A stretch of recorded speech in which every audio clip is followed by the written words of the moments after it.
丽丽，你终于肯把第一次给我了。傻逼，你想什么呢？丽丽的第一次，早在她当初答应做你女朋友的那一天就给我了。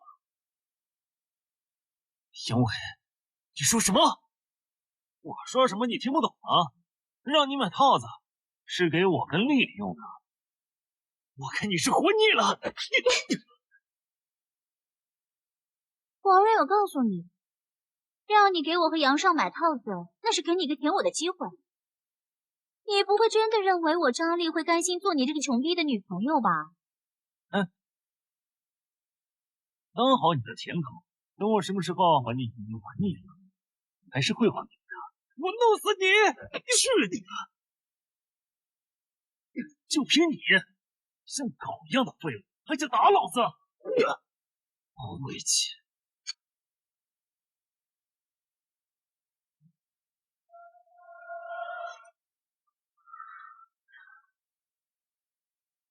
杨公子，一会儿你可得温柔些对奴家。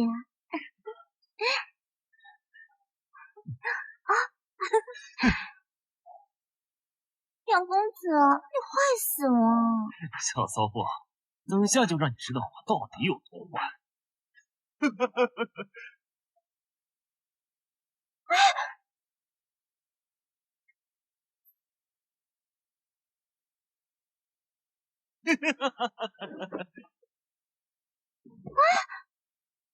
狗女，老子弄死你！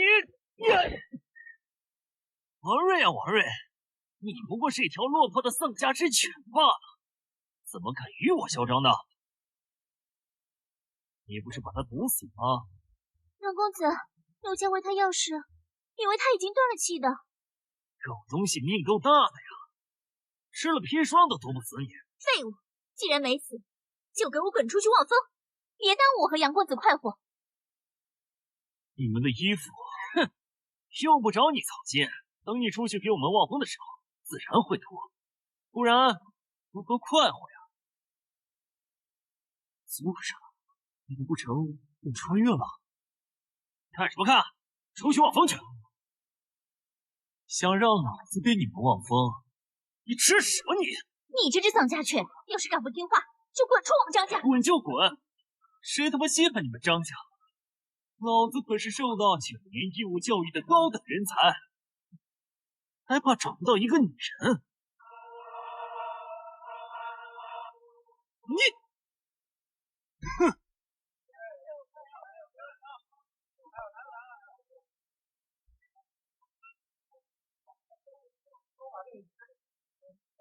老天爷呀，你为什么这样对我？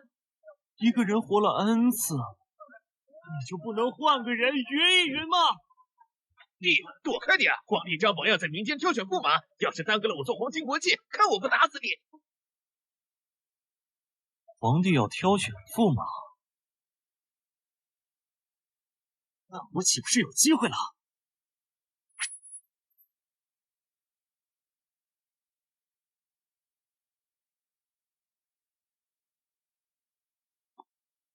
选驸马可是天大的事，挑选方式未免也太过儿戏了吧？皇帝竟然亲自出题，凡是才智过人者，皆有机会成为驸马爷。招选地址就在隔壁院子，还等什么呢？去晚了，公主就是别人的了。哎，走走，快快快！这群土鳖，这皇帝张贴皇榜，这皇榜都没摘，去了有屁用？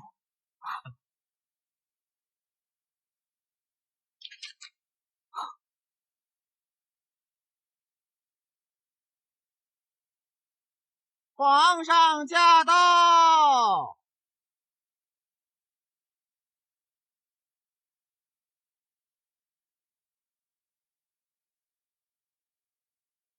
太漂亮了，你这真美呀！今日朕要择一个良婿，公主爱才，首重才智。招选驸马的试题，就由公主亲自来出。你们认真听好本公主的试题，参选者每人可领1两银子，你们用这1两银子可以随意的购买任何东西，只要能填满我们身后的这间房子，就可以成为本公主的驸马。我去，这试题未免也太弱智了吧！我去买根蜡烛，那这漂亮公主不就是我的了吗？哼！杨伟、张丽，等老子当了驸马，让我弄死你！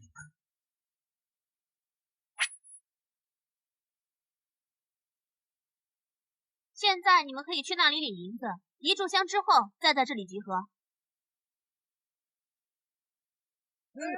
大家不要着急，报上银子，每个人都有。给我1两。啊，这么巧，咱们这儿竟然混进了一只绿毛龟啊！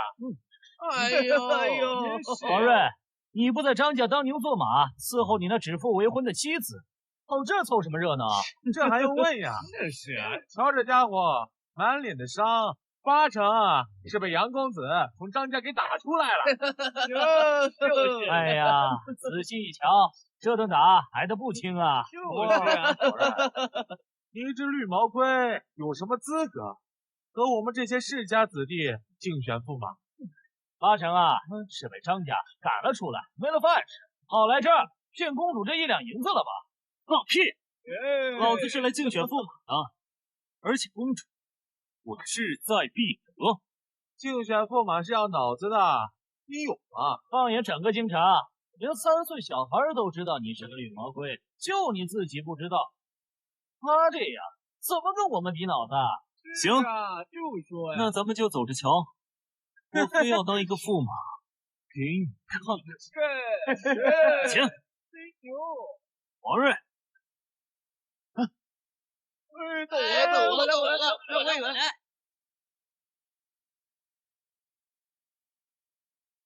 我刚才说什么来着？这家伙就是没了饭吃，跑到这儿来骗钱来了。不心想着破答公主的试题，还买了个猪蹄啃了起来，出这出息，活该被。你俩有没有完啊？我啃猪蹄儿，照样不耽误当驸马。你们可有人想出解题之法？这怎么办呀？这怎么办呀？像你们这群古人也没这智商，让你们先把猪蹄啃完。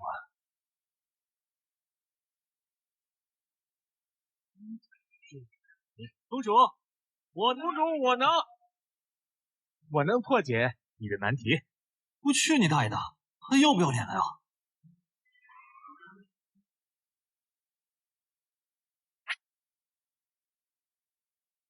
公主，我能破解你的难题。此人相貌不凡，想来应该智慧不差。哎呀，我天天点蜡烛，竟然没想到这回事儿，真不愧是咸阳郑氏的世家子弟，这份智慧可真不是我等可以比的。郑公子能选驸马，我是自愧不如啊。郑玉，你要不要脸？你明明是抢了我的蜡烛！闭嘴！郑公子也是你们污蔑的。参选者众多，唯有郑公子有此才智。父皇，我认为咱们今日也没白忙活。多谢公主厚爱。既然如此，朕在此宣布，今天这驸马之位就由……我不同意！这是不是？父皇说话也有人敢插嘴？把他给我拖出去！公主，我要是不拦着，你可就被这个小人荒走了。李治，让他说。陛下，此子素来奸诈，他是嫉妒在下破了公主的难题，要污蔑栽赃在下吧？我呸！你有什么好让我嫉妒的？拿这根破蜡烛，就好意思说要解开公主的难题？烛火之光可充盈房屋，使房屋明亮。我认为郑公子理解此题。公主，那你可听过灯下黑？烛火之光仍有照不到的地方，而这灯下黑之处，房梁、屋椅之后，仍有遮蔽之处。此言有理。王瑞，你少在这边胡搅蛮缠。我的办法已经超过你们所有的人了，除了蜡烛，再没有任何办法能分毫不差把屋子填满。那是你蠢。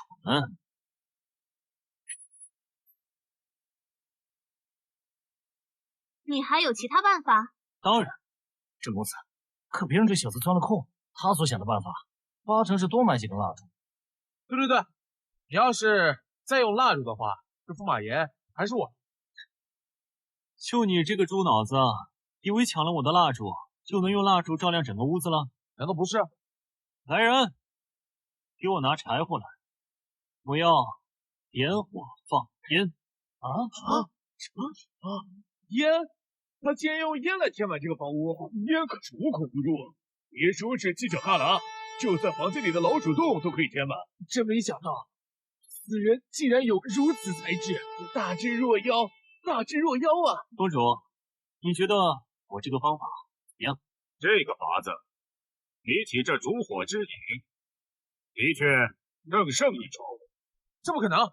你个绿头龟，能有如此智慧？公主，这一把我赢了，那你是不是该履行诺言了？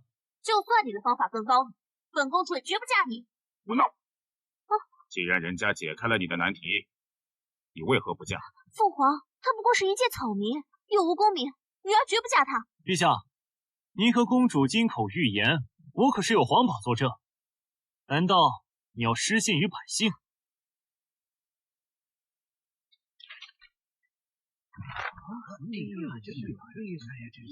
你们看什么？这个皇榜可是我从告示栏上接下来的，我可没作假。死到临头还不自知，这皇榜可是陛下昭告天下，寻找有才之士来对应陈国使团的。我皇室自然不会失信于百姓，我答应嫁给你。不过，既然你接了皇榜，那就等击退了陈国使团后，再与我们谈论婚事。真没想到，朕今日竟然招了一位愿意肩负我大唐重任的驸马爷。朕今晚一定要重重的款待你。我靠，怎么不是甄选驸马？接错榜了。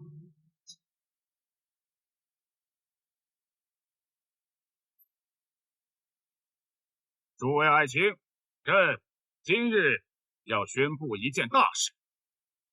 陛下可是向臣等宣布今日刚刚选定的驸马？没错，小女今日以才智为题选出了一位驸马。驸马，起来跟大家打个招呼吧。王睿，你好大的狗胆，竟然还敢欺瞒公主跟陛下！杨伟，何出此言？陛下，你有所不知，这王睿乃是京城张家的上门女婿，他参选驸马，恐怕是折损了皇家的颜面啊！王睿，何有此事？小伟，你还有脸恶人先告状？你和张立通奸被我发现，那个人早就被我给休了。陛下，此贼子践踏皇室尊严在先，如今污蔑犬子，臣以为该拖出去千刀万剐。我说的都是真的。王睿，还敢不认账？张立现在就站在大殿门外，我让他进来当面。民女张丽见过陛下。把你和王睿的关系如实说来。王睿与我自小指腹为婚，如今他家道中落，我们张家不仅不嫌弃他，还招他作为上门女婿。可王睿对民女起了色心，还未成婚，便要强行玷污民女。那你和杨伟的关系呢？今日王睿强行非礼民女，恰好和公子遇见，打了王睿，救下民女。可王睿恼羞成怒，反咬一口。陛下，还请您为民女做主啊！还不来人，将这淫贼拖下去给斩了！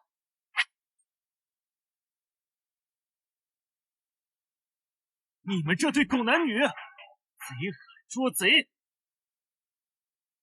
慢着，怎么？公主这是要忤逆本宫？皇后娘娘，今日陈国以50万大军威胁我大唐，王睿既已接了皇榜，他定有解决良策。不错，如今重中之重是退却那嚣张的陈国太子。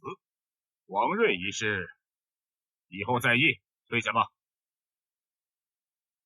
陛下，听闻陈国太子提出与我大唐来一场文斗，我侄儿杨伟才高八斗，必定能赢这场文斗。犬子已经想到对付陈国太子的良策。陛下，国之重视，勇气可寄托在王睿此等贱民身上，还望陛下三思。无论从家世才学还是秉性来说，丞相公子可要比王睿这个龌龊小人更适合成为我大唐的驸马。臣今日必将陈国太子击退，还望殿下可以将公主许配于我。陛下，至于这个王睿，还是先杀了再说，免得丢了唐国的脸面。他娘的，这对父子是铁了心要弄死我啊！好不容易有再来一次的机会，绝不能死在姚伟手里。陛下，草民有十足的把握能让陈国太子退兵，请您给草民一个机会。如若不能，再处死草民也不迟。哼，胆敢奢求机会，陛下，臣妾认为应当立即诛杀此草，以免有辱皇家威严。父皇，不可！陈国太子到！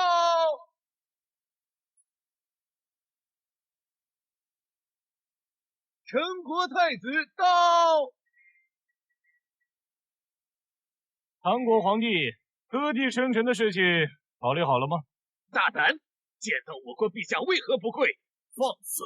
小小唐国，我陈国弹指间可以把你们给灭了，竟敢妄言让我国太子下跪，你们也配！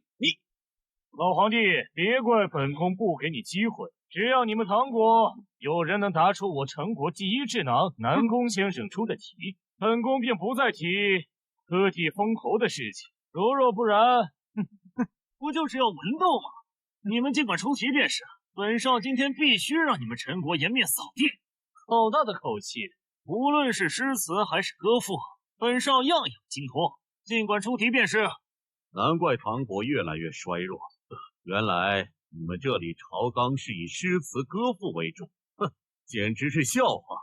本宫说的文斗可不是什么狗屁的诗词歌赋对对子。我陈国出一难题，你们要是有人能解答出来，便算你们赢；如若不然，都给我乖乖的俯首称臣，尽管出题便是。有什么困难，本少都能解答。南方一小国送我陈国一头大象，试问如何能称得此项的重量？这还不简单，只要把这个大象肢解，分别称重，最后加在一起就是大象的总重量。果然是虎不无犬子啊！这题刚出来，杨公子便想到了解决之法，实在是高啊！一群蠢货！我说的是在不伤及大象的情况下，如何称得它的重量？你的这种方法，就连我国的傻子都会。杨伟，你再好好想想，务必要想出这谜题的答案呐！殿下，这……诸位爱卿，谁有高见呢？废物！一群废物！老皇帝啊，给你们机会，你们不中用啊！我陈国50万大军已到达唐国边境，现在要么俯首称臣，要么做好唐国被我陈国大军踏平的准备。哼，敢跟本少作对，王睿，今日本少就借刀杀人，弄死你！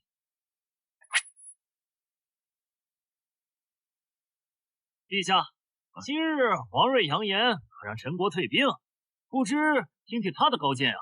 陛下，王睿确实说过此等言语，说不出答案，还请赐死。臣附议，请陛下处死王睿。一群逆臣，这种危急时刻不想着如何退敌，却只想着陷害他人，我唐国还有何未来可言？王睿，你可有解题之策呀？王睿，你可要好好回答，要是答错了，可是要掉脑袋的。姜伟，你好像断定我无法解答此题。哼，那是自然。要是我能解答出来呢？要是能答出此题，那本公子任凭你处置。陛下，杨伟之言，陛下您可要作证。王睿，此事关系重大，莫要逞强。公主放心吧，这件小事我都完成不了，那还怎么当你的驸马？哼，好狂妄的口气，小子，这一题哪怕是南宫先生也是花费了数日才寻找到方法。就凭你，别说可解。实不相瞒，在我的家乡，此题6岁小孩都能解得出来。快胡言！皇帝老二，你们唐国人只会说大话吗？今日要是解不出此题，本宫便要割地2城，若不然，踏平你唐国。陛下，此子误国，请将此子处死，否则国将不国呀！臣不义，请陛下处死王睿。本以为他才智不凡，却没想到也是草包一个。来人！陛下且慢，草民这便解题。我靠，我就装个逼，也不用这样吧？若是解不出，本太子必将手刃唐土。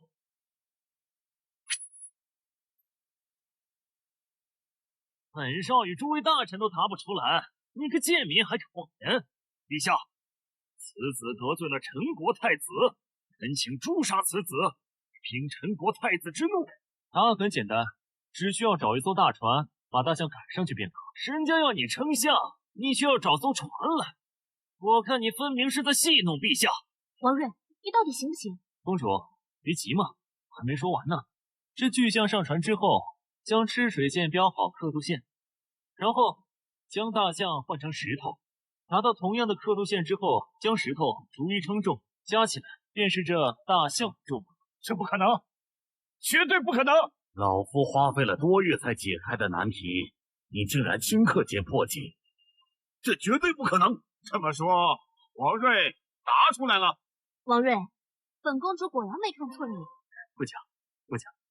哈哈哈哈哈！陈国太子，你还有何话要说？速毙！你们唐国人一定是到本宫的驿站提前偷取了考题，不然凭你们怎么能够答出这么难的题？没错，这小子肯定跑去偷题了。此子卑劣，实在有损大唐国威，恳请陛下将他当场诛杀。你们他妈还是不是人？居然帮着陈国来诬陷我！没错，今日你唐国若是不给一个交代，我陈国50万大军就不讲情面了。拉出去吧。父王，敢跟本少作对，找死！等等，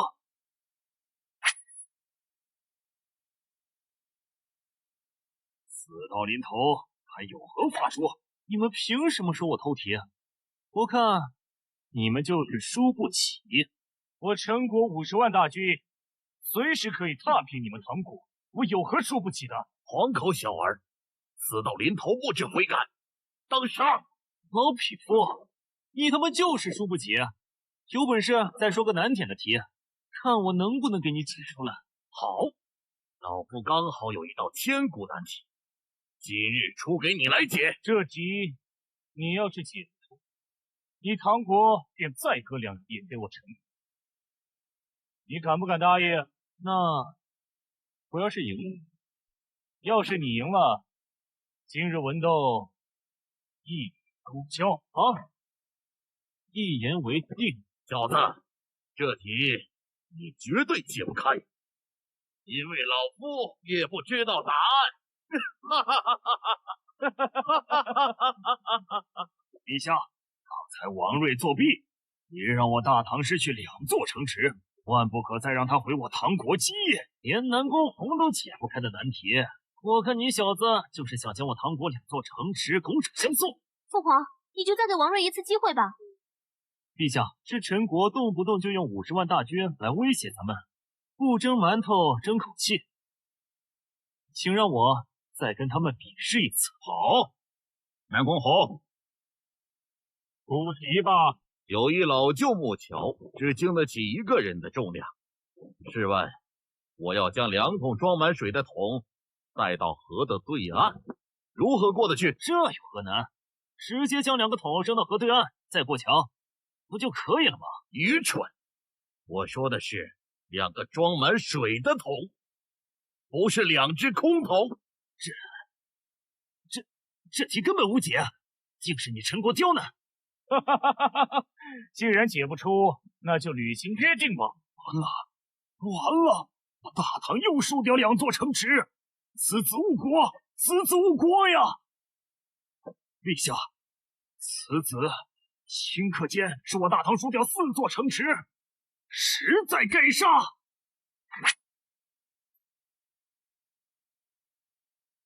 父皇，此事怪不得王睿。来人，将这贱民当场毒杀，以平陛下心中之愤。哈哈哈哈！连老夫都解不开的题，以你唐国人的智慧，如何解得出来？老皇帝，你们唐国人实在无能，你还是乖乖的滚下来，给我磕头称臣吧。哼，你们啊，别高兴得太早了。害我唐国丢掉4座城池，你这贱民居然还笑得出来！陛下，不将这贱民剁成肉泥，实在难解我心头之恨。小伟，你这废物能不能把嘴给闭上，别影响老子解题？小子，难道你能破解此题？找一根绳子，拴住这2个桶的把手，然后放进河里，借着水浮力将2只桶运走，再捞起来，这样就可以了。这怎么可能？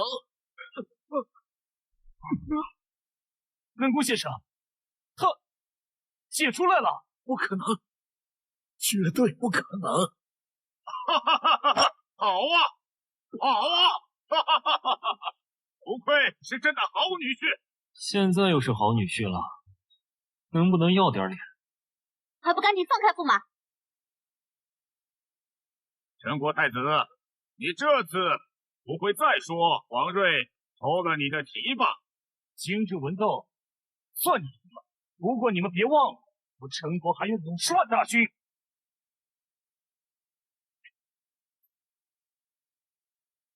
我们走。陛下，此子彻底得罪陈国太子，我大唐完了，完了！陛下，贱民王睿害我大唐，请陛下赐死。陛下，这陈国灭我大唐之心不死，说是文斗，无非就是想不会吹灰之力治咱们大唐。咱们大唐啊，和陈国迟早都有一战。光口小儿想要知道什么？丢掉2座城池，我大唐还有喘息之机。只需韬光养晦，未必没有机会。可如今我假装不知道答案，就是害怕陈国对我大唐用兵，想不到还是坏在了这贱民手中。我去，这也太不要脸了吧！明明就是不知道答案，还装出一副忧国忧民的德行。陛下，若是您不肯和陈国一战，倘若陈国来犯之时，您就一味的割地求和吗？那我大唐的土地还能换来几次和平？这种东西，你一再煽动陛下对陈国用兵，我看你就是北方派来的奸细。陛下，臣以为这贼子必是丸子养的一条狗，臣请陛下下旨斩杀这贼子的狗头，陈国太子或许还能挽回。陛下，试问此次退让还能让唐国苟延残喘到几时？可若此战胜了，陈国和那帮蛮子绝不敢来犯咱们大唐的天威。胜，说得轻巧，我大唐举国之力凑不出10万人马，拿什么跟陈国作战？哼！这贱民也敢妄谈国之重器！你可知10万大军一月需要多少粮草？10万大军1个月就得60万担粮食，这还仅仅是士兵的口粮，还没算军费呢。天要亡我大唐啊！陛下，还是杀了这狗东西，向陈国求和吧。陛下，粮草我能搞定。子言大人，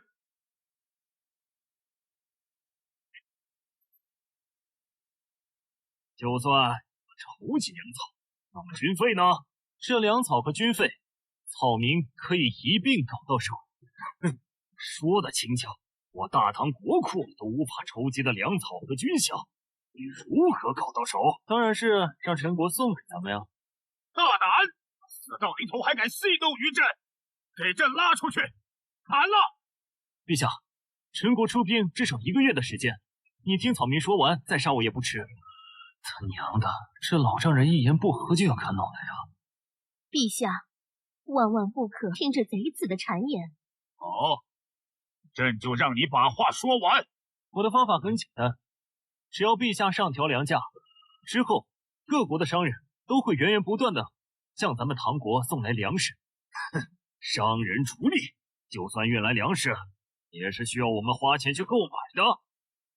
现在大唐国库里已经没钱去购买粮食了。王睿，你该不会是让我大唐去干那拦路抢劫的勾当吧？陛下，您多虑了。等到各国商人齐聚咱们大唐之时，不用咱们买，他们也会主动降价。好，妙啊！果然是妙计。俗话说得好，物以稀为贵。一旦这粮食多到没人买的时候，这价格自然就下降。好啊，哈哈哈哈，好啊！陛下圣明，大真是异想天开。有老夫在，我让你一粒粮食都进不了大唐。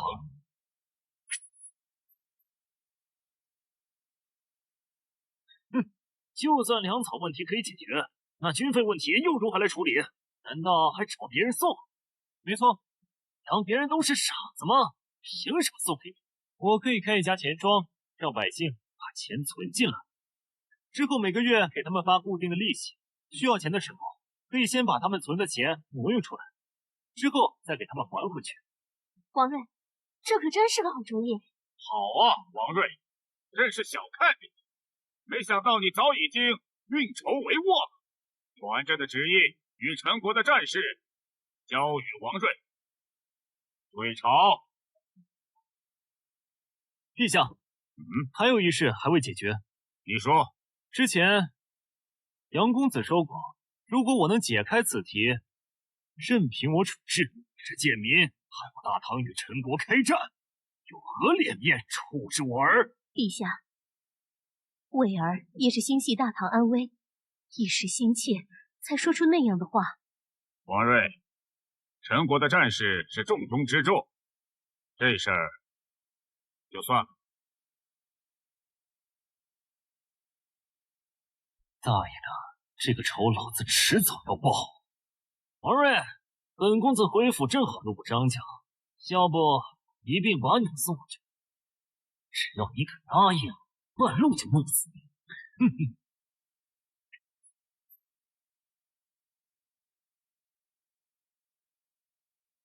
不用麻烦了，王睿是驸马，理应随我回公主府。跟公主同住一个屋檐下，那王睿，过了今晚，本公子让你死在葬身之地。公主，春宵一刻值千金，咱们早点休息吧。谁要跟你春宵一刻？我是看你可怜没有住处才把你带回来，不要有非分之想。公主，您今天需要沐浴吗？不用了，本公主今日背痛的厉害，想早点休息。那需要奴婢为您找来大夫治疗一下吗？找了这么多大夫都没有找到病因，看了也是白看。背痛揉什么肩膀啊？公主，你这病能治？你又不是大夫，还能治病啊？当然，公主，你是不是除了背痛之外，还感觉到每日肩膀也酸痛？这还用说？是不是有种背负重物直不起腰的感觉？你当真会治病？那是当然。我不信，可以给你试试。如何验证？你先转过身去，我给你来一套马杀鸡，保证你浑身舒服。马杀鸡是鸡汤吗？就是按摩，能帮你减轻疲劳。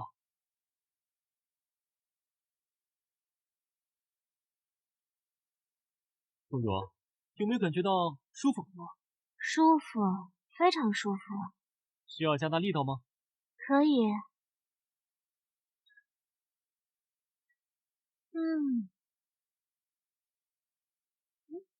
你给我找块上等的棉布，我要给公主做套衣服。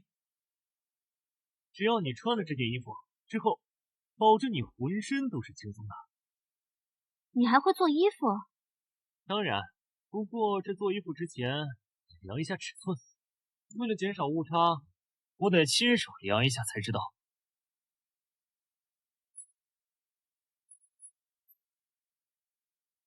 为了减少误差，我得亲手量一下才知道。你个当徒子，还敢占本公主便宜！公主，我说的都是真的。那要是治不好，你再定我的罪也不迟啊。收起你的花花肠子，你要是有这心思，赶紧去想想粮草和军费的事。请吧。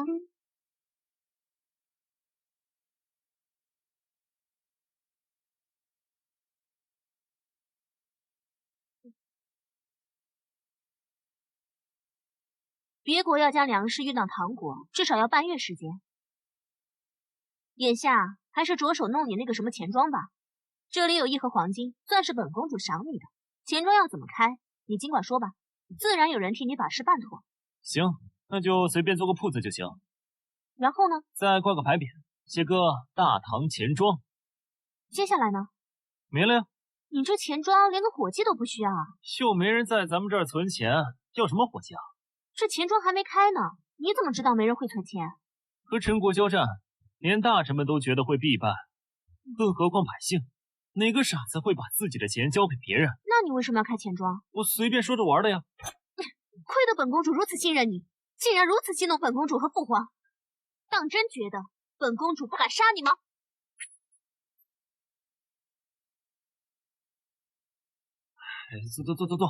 坐。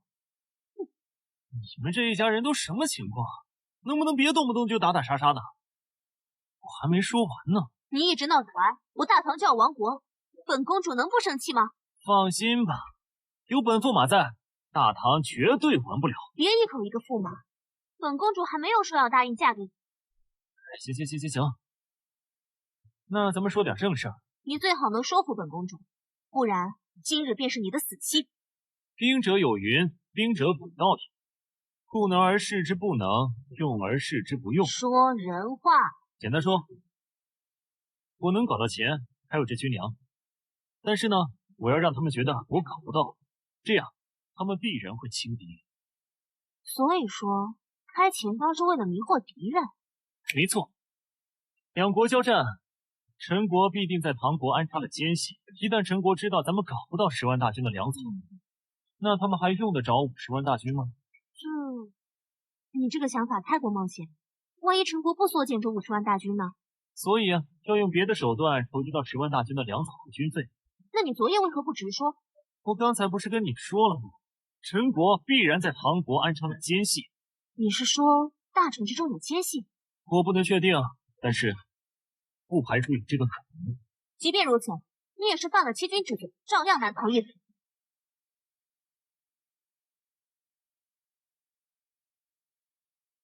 若能拯救我大唐千万百姓，死我一个，又何妨呢？没想到他看上去不正经，却心怀天下。看来是我误会他了。如果你能帮大唐打赢陈国，那本公主便嫁给你，保你一命。公主，我就知道你还是舍不得我这个驸马死啊。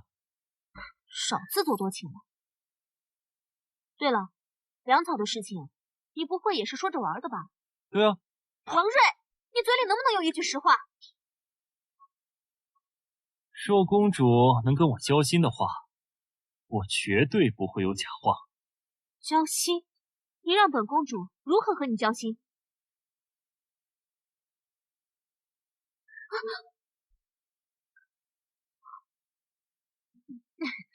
你正经一点好不好？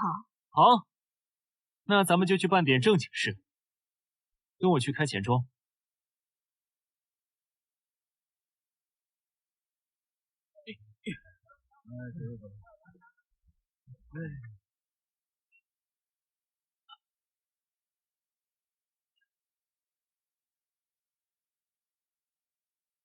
你这狗东西，居然还敢大摇大摆的走在街上！你忘了本公子昨夜是怎么对你说的吗？怎么，你敢当街杀我？哼，本公子用不着亲自动手，有的是人杀你，是吗？大家快看，就是这狗东西惹怒陈国太子，导致陈国发兵50万攻打我大唐呢！哎，咋了？就是他呀！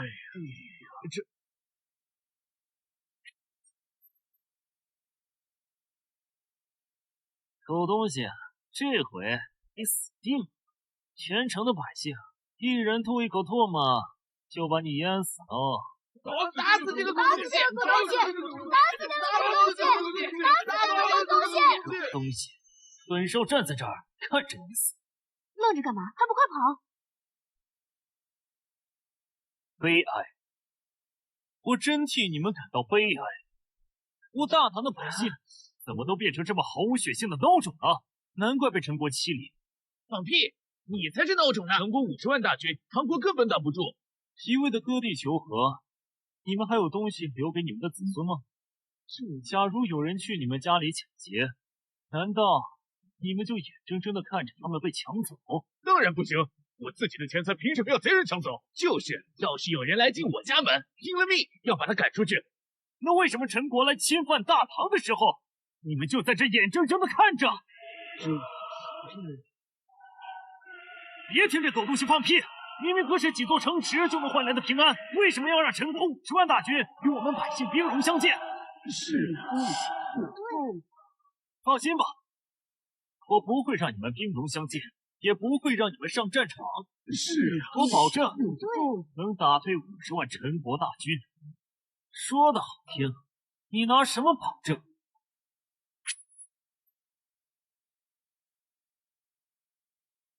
我是唯一能打退陈国50万大军的人，最希望我死的应该是陈国人。为什么你这丞相之子杨伟，却这么想让我死？杨伟，你一直想除掉王睿，难不成是想向陈国纳头名状？公主，绝无此事，你可不能冤枉我。两国交战已成定局，我若不能战胜陈国，陛下第一个饶不了我。用不着你瞎操心，没有粮草和军费，你拿什么打赢陈国？谁说我搞不定？我说你搞不定。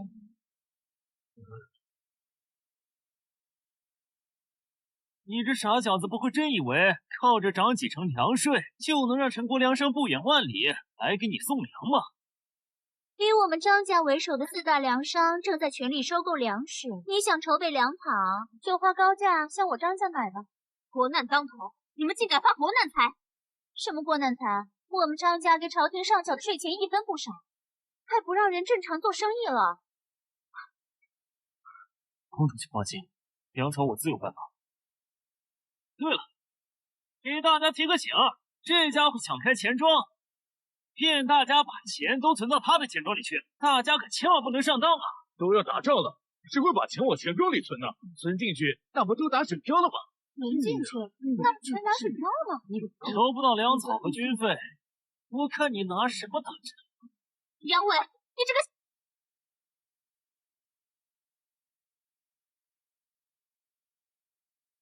公主，我看旁边这酒不错，走，咱们买几坛带回去。你最好多喝点儿，喝多了就不怕死了。还想来我家买粮食？就你这饭桶，买酒也得让女人掏钱吧？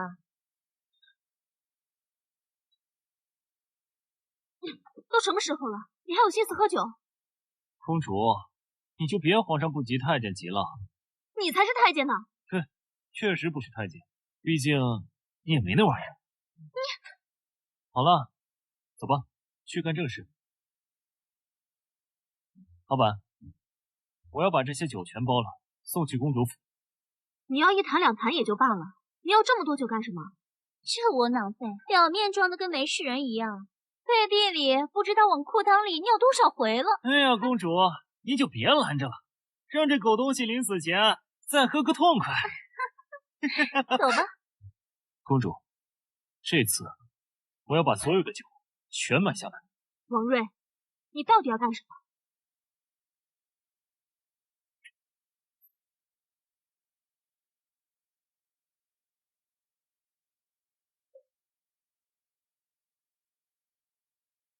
公主，没到晚上呢，你要是这么着急的话，咱们到床上去。谁要跟你上床？本公主就是想看看你是不是真像那个女人说的，吓得尿裤子了。你先坐，别晃来晃去的，晃得我眼睛都干了。让你筹备粮草和军费，你却让我买回来这满院子的酒，怎么，你是觉得把这些酒送给将士们，你就能打赢陈国了？错，这些酒不是分给咱们自己的将士们，而是要送给陈国。什么？你究竟要干什么？传陛下口谕，宣公主与驸马爷进宫商议陈国战事。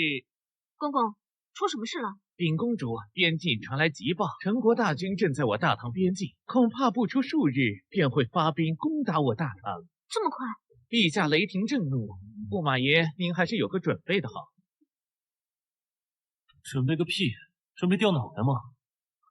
王睿，这次我真的保不住你了。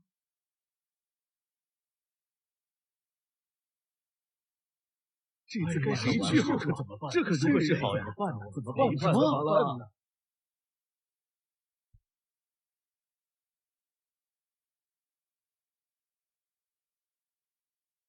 拜见父皇。拜见陛下。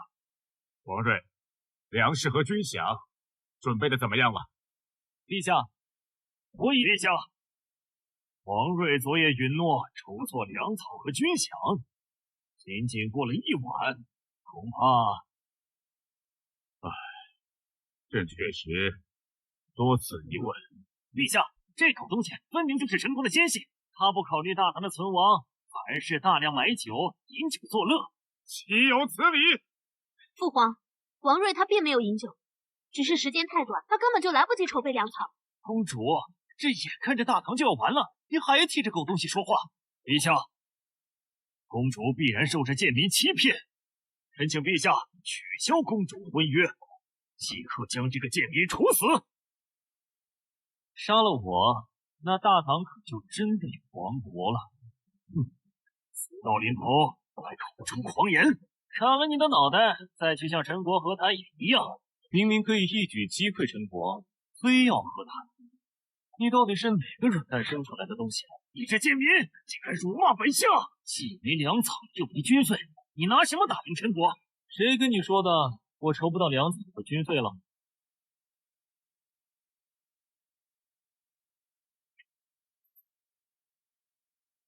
陛下，这贱民无的放矢，分明是把大唐的存亡当作儿戏。恳请陛下诛杀此贼！没错，这狗东西大量买酒，根本就是想趁公主不备，生米煮成熟饭，好以此要挟陛下你。王睿，朕请问你真的一夜之间筹措了10万大军的军饷？回陛下，我还没有筹到那么多。朕有意将公主许配于你，你竟然3番5次戏弄于朕，你真的以为朕不敢杀你？父皇，一夜之间根本就筹备不到那么多粮草。公主殿下都这个时候了，还替这贱民求情？哼！那这狗东西自己说说，筹集了多少粮草啊？我确实一点粮草都没收到。大家都听到了吧？王睿，你可以说遗言了。杨伟啊，你别得意，我不是筹备不到，而是压根就没打算去筹。王睿，你该死！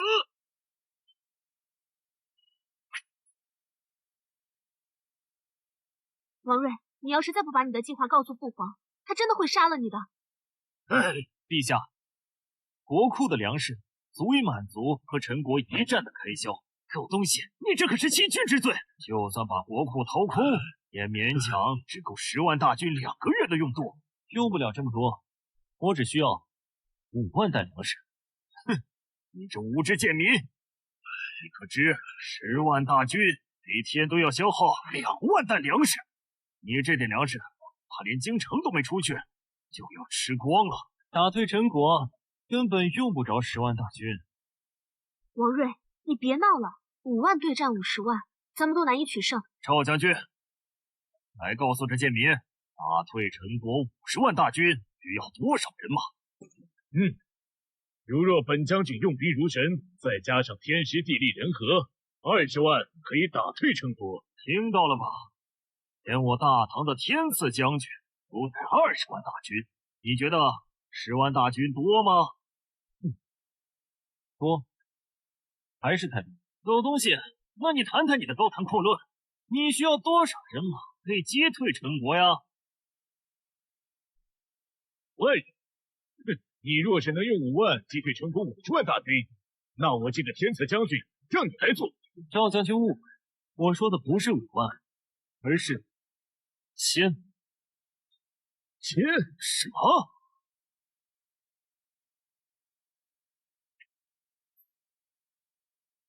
来人，给朕将这个大放厥词的混账拉出去！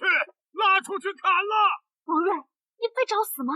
陛下，给我5000人，不出1个月，我必能击退陈国50万大军。5000对50万，你就算战神在世也做不到。100人，站在那里给你战斗大不完。给朕将他拉出去！剁了！陛下，大唐已经立于必败之地，为何不让我一试？王睿，你真能用5000人打退陈国50万大军吗？公主，请你相信我。父皇，女儿愿意为王睿担保。公主，你别相信他，他就是想拉着5000人马逃跑。这贱民对大唐毫无忠心可言，陛下万不可让他逃脱。丞相大人，那我倒想问问丞相大人，您对大唐的忠心如何呀？朝臣对大唐忠心不二，日月可见。那不如让杨伟跟我一块儿监督我，怎么样？你看来这丞相大人对大唐的忠心不咋地嘛。有屁！你分明就是拿我当人质。父皇，女儿愿意随王睿一同迎战陈国。李治啊，不可胡闹。公主，相信我。陛下，不如让赵将军领兵。若我不能击退陈国50万大军，再将我处死也不迟。王睿，当真可以与5000人敌过那50万大军？陛下，到时候请您拭目以待。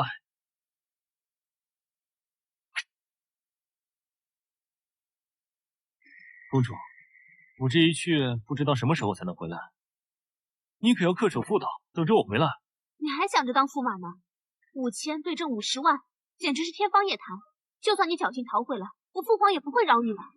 嘿，我可是你男人，你怎么就这么期盼我死？我要是死了，你不就守寡了？你还不是驸马呢。说正事。公主，赶快把这些东西做好。这又是什么？这个就是战胜陈国的关键，抓紧时间去做。罢了，反正大唐的国运都赌在你身上了，你就等着吧。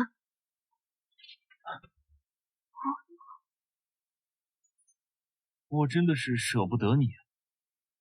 我堂堂一国公主，怎么可能随意和男人厮混？我看你每日负重前行，整天搞得腰酸背痛的，要不然我帮你量量你的罩杯，改个内衣吧。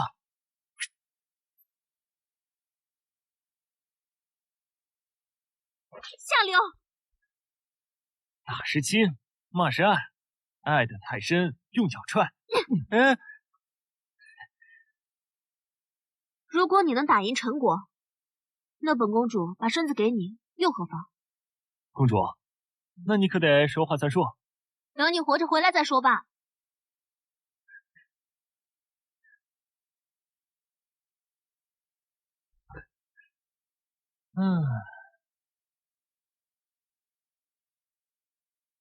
赵将军，此番前往迎战陈国，不必死战，你就算撤回来，朕也不会怪你。陛下，您就放心吧，不出1月，我和赵将军必定凯旋。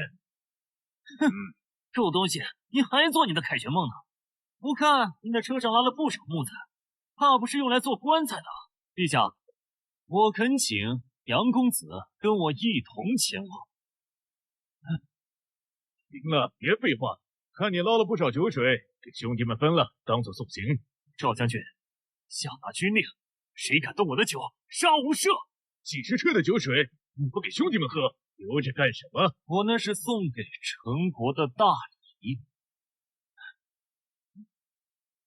陛下，这狗东西通敌卖国，不然怎么可能有5000人马去攻打陈国？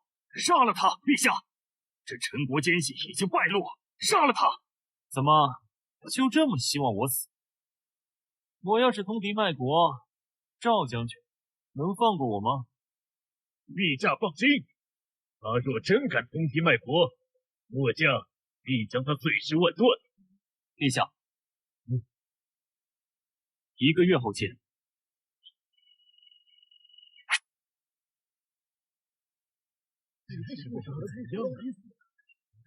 这王睿和赵将军什么时候回来？5000对50万，还想回来？怕是早就被剁成肉泥了吧？报！赵将军已经班师回朝，快宣！是。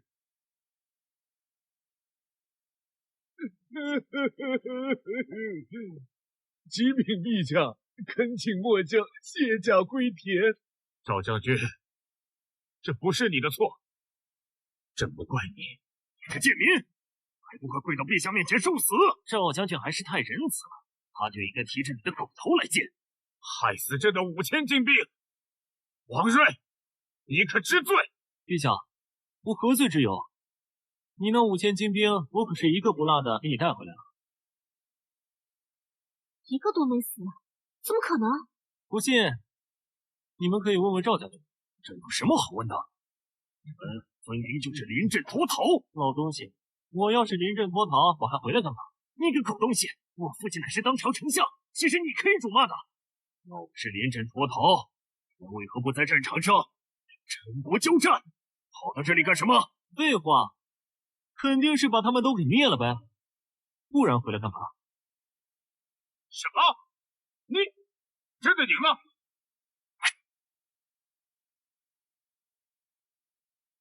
这不可能！你们要是赢了，那赵将军为何哭得如此惨烈？可能是喜极而泣吧。赵将军，你们真的赢了！启禀陛下，陈国50万大军竟被我大唐所灭。你说什么？50万大军全都被你们灭了？陛下千真万确。不可能，绝对不可能！5000精兵怎么可能打得过50万大军呢？这根本就是不可能发生的事情。丞相千真万确，那5000精兵皆可作证。既然赢了，那你为何要哭？说出来不怕你们笑话，真是被吓的。以5000兵力战胜50万大军，将来必是一场艰难的恶战。赵将军也难怪会吓成这样。启禀陛下，这不是为了陈国50万大军所吓，臣是被驸马爷所吓。老赵，你可别瞎说啊！分明是你自己心理素质不好。王睿，这究竟是怎么回事啊？陛下，就是我不费一兵一卒战胜了50万大军，事情就是这样。这可是50万大军，不费一兵一卒，如何做到？我看你就是和赵将军串通一气，联合起来欺骗陛下。赵将军，别哭了，你赶快和他们说说本驸马的丰功伟绩吧。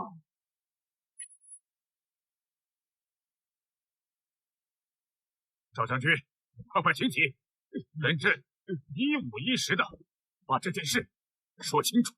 启禀陛下，这一战之所以能赢，全靠驸马爷神器。神器？什么神器？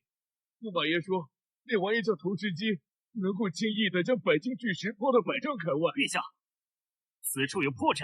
什么破绽？100丈的距离，投石机就算威力巨大，也绝不可能抵挡50万大军的侵袭。没错，其中必定有诈。当然，我们当时所站高处，而且所抛之物并非巨石，而是酒水。这王睿准备的那些酒水，说是送给陈国的礼物。难道是用这些酒水战胜的那50万大军？没错，那些酒水一盘不剩，全部用投石机砸进陈国50万大军当中。就算如此，又怎能轻易打败陈国50万大军？难道这酒水能杀人？丞相聪慧，末将佩服。什么？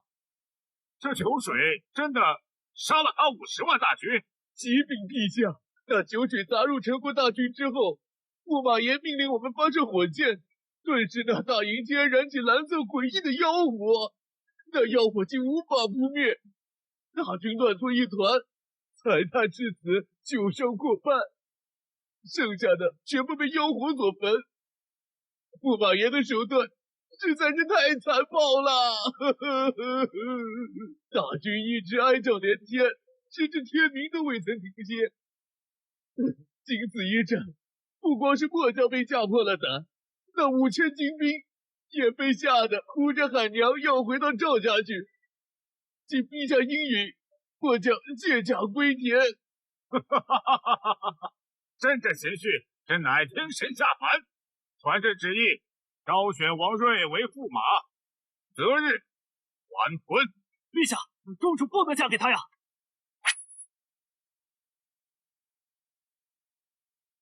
陛下，公主不能嫁给他呀！你算什么东西？陛下下的旨，难道你敢抗拒不成？你居然敢打我！我现在是驸马爷，你还敢骂我狗东西？是不是找死？陛下，犬子多有冒犯，臣代他赔罪。可是还请陛下让犬子把话说完。陛下，如此狂暴之徒，公主嫁与他一定会受到欺辱的。陛下，我定会百般疼爱公主。荔枝，你意下如何？看到了吧，公主并不想嫁给他。陛下，公主无心下嫁之贱民，还请收回成命。既然公主殿下不想嫁给我，那我也就不强求了。驸马一事在议，封赵无极为千户侯，封王睿为万户侯。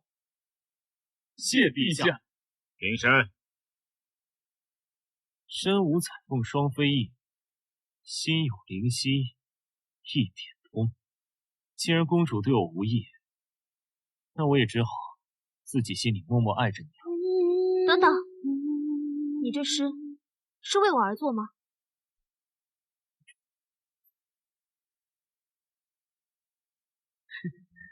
古代女子果然就吃这一套啊！那是自陛下，此战虽然大获全胜，但也需要善后。不过此事就不劳烦侯爷操心了，还是请他下去休息吧。老王八蛋，故意坏我好事是吧？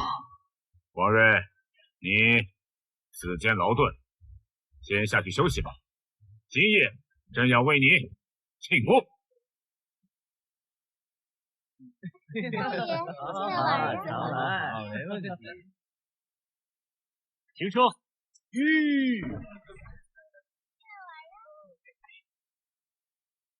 你要去哪？驸马都当不成了，我住在公主府不合适。你都被张家赶出来了，不去公主府还能去哪？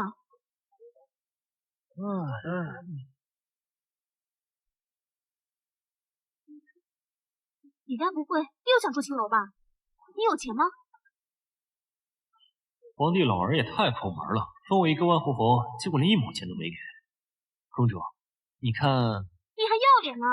从古至今，哪有公主请驸马住青楼的道理？这不是还没当成驸马？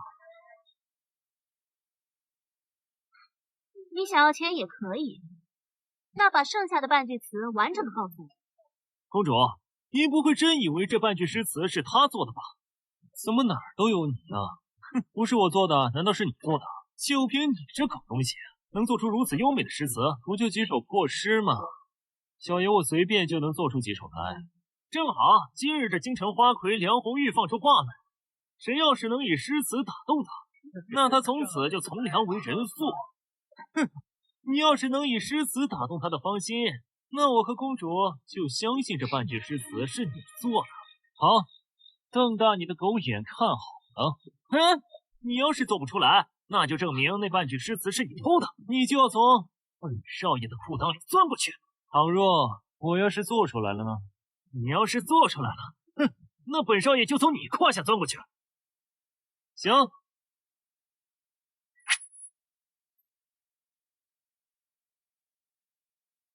东风夜放花千树，更吹落星如雨。雕车香满路，玉壶光转，一夜鱼龙舞。蛾儿雪柳黄金缕，笑语盈盈暗香去。众里寻他千百度，蓦然回首，那人却在灯火阑珊处。好词，这不可能！真是一首绝妙的好词啊！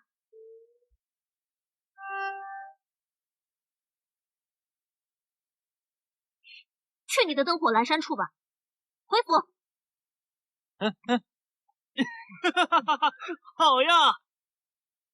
想不到你这狗东西竟然有如此才华。才华算什么？小爷我可是靠脸吃饭的。也不知道这梁姑娘看上你这首诗词没有？小红，请这位公子来我闺房。是。花魁深陷红尘之中，却一直守身如玉，只盼有朝一日能有人为他做出一首足以令他倾慕的诗词出来。连太子都未曾得到他的青睐，没想到这初夜竟便宜了这小子。梁小姐，这个人你就不用费心了。为何？因为他明天就是个死人了。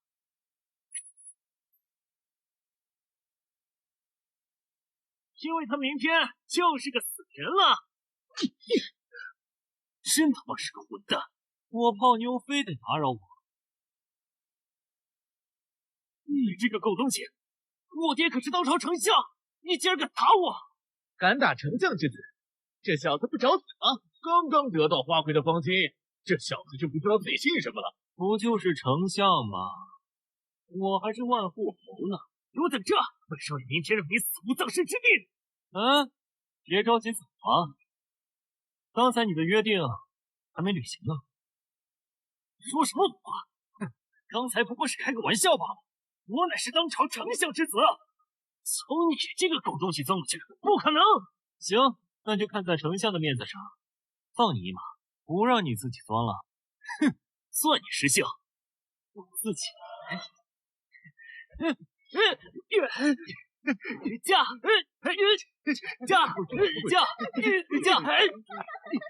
王八蛋！你对本公子的羞辱，明日必将百倍奉还！太丢人了！公子，请随我来。以前一直看古代才子会花魁，今儿个小爷也试试。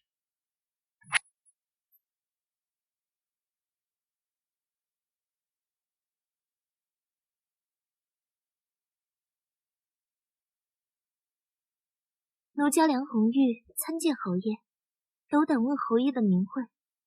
我叫王睿，咱们坐下聊。小红，你先下去吧。侯爷才情过人，令奴家十分钦佩。若侯爷不嫌弃，奴家愿意赎身，为侯爷做妾。本侯爷今天有点累了，要不然咱们躺下说。侯爷，奴家守身如玉，只为有朝一日能够堂堂正正做人。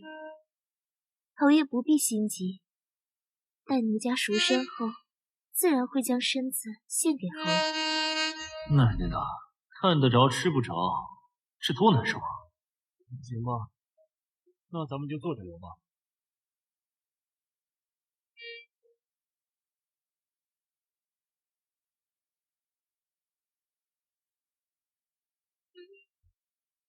事情办得如何了？一切顺利，按照计划，王睿这口东西已经上钩了。那就好。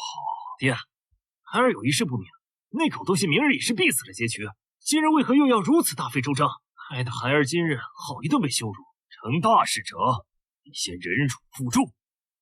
梁红玉是个后招，为的是以防万一。也是。不过那狗东西还挺聪明的，不过是些小聪明罢了，不及为父权谋的1/10。明日他必死无疑。公主照样还是你的。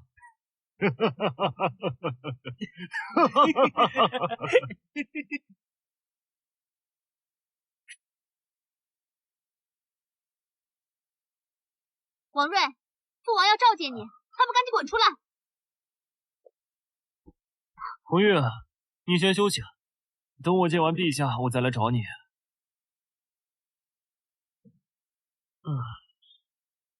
公主，陛下是不是想通了，同意我再去当驸马？国难当前，你只想着棉花素柳，还想当驸马，一夜风流，最终连个花盒印都守不住。冤枉！我们昨天就在这喝茶聊天，真的什么都没干。你当我是3岁小孩啊？你不信，你可以问问红玉。你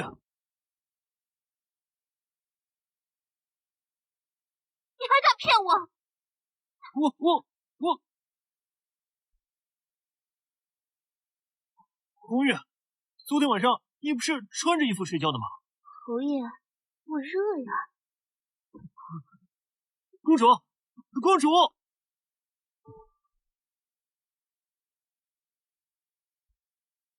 参见陛下。免礼。陛下，您找我来是有什么事吗？当然是要治你的罪了。我何罪之有？你挑起两国交战，大批平民流离失所，聚集京城。今天陛下特意出宫巡视，见难民遍地，饥不应付，无日便会饿殍遍野。若不杀你，难平民愤。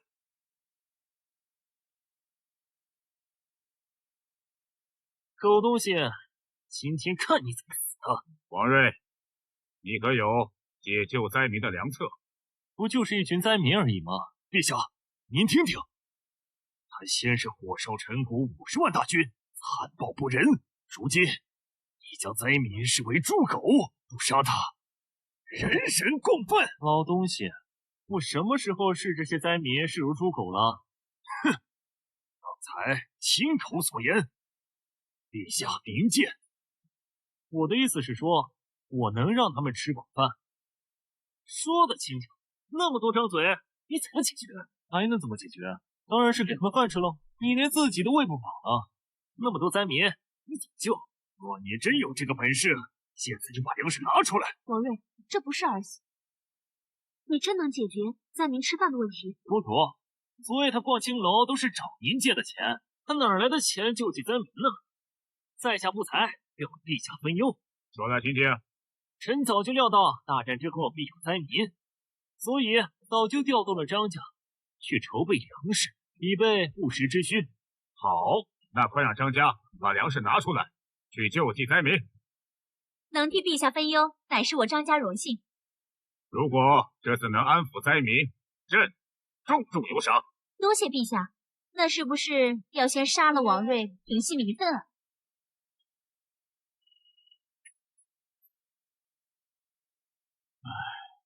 奶奶的，又想借老子人头用一用。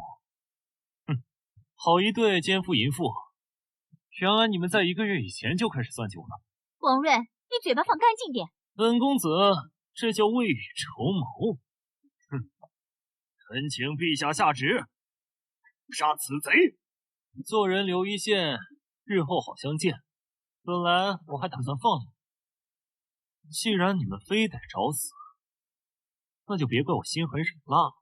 王睿啊，王睿，你还想弄死我？现如今只有我能替陛下分忧，陛下怎么会舍得弄死我呢？我们张家的粮食只用来给杨公子赈灾，就算你有钱，也别想在我们这里买到1斤粮食。陛下，犬子倾尽所能为我国分忧，请陛下将公主下嫁犬子。还想着当驸马呢？我看呀，你们还是下地狱抢那阎王的闺女去吧。哼，我倒想看看咱俩谁先死。就你这个猪脑袋都能想起来有灾民，难道我能想不到？哼，1个月都在前线，就算想到了又如何？丞相，你还记得当初我答应陛下筹集10万大军粮草的事吗？亏你还敢提此事！你立下军令状，筹集粮草，结果根本就没有筹集粮草的打算，这分明就是欺君之罪，可以杀。我确实没有筹集粮草的打算，不过你们有没有想过，我为什么会让地下上调粮价？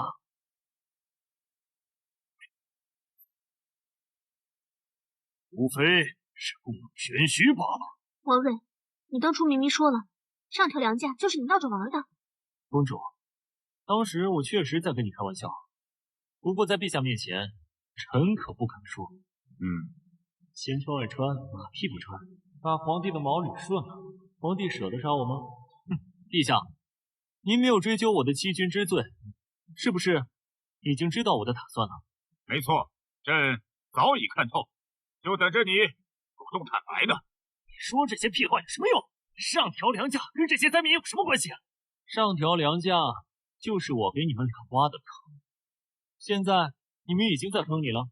笑话，本公子能替殿下赈灾，不管是多深的坑，殿下都会拉我出来。没想到是你让陛下上调的粮价，你这个废物！没想到啊，我们张家可是赚了一笔大钱。赈济的粮食，我们早就赚不完了。这哪是掉坑里了，分明是掉钱眼里了。陛下，1个月前您上调粮价20%，张家为首的粮商大肆囤粮，再以高价卖出，现在早就翻出了数倍不止，这就是京城灾民无数的原因。这对奸夫淫妇赔上！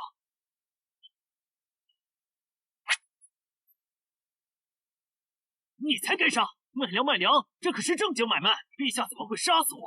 没错，要是杀了我，张家可再也不会拿出粮食来救济灾民了。那要是杀了你全家呢？还朕旨意，粮商张家大发国难财，满门抄斩。丞相之子杨伟与其暗中勾结，一并处死。陛下，陛下，这不关我事。杨伟，刚才你可是亲口交出来，是你提前通知张家做的。对，都是他指使我做的。他是丞相之子，我们不敢不听啊！你这个贱女人，你还敢污蔑我！陛下，看在老臣为国效力多年的份上，放犬子一马吧。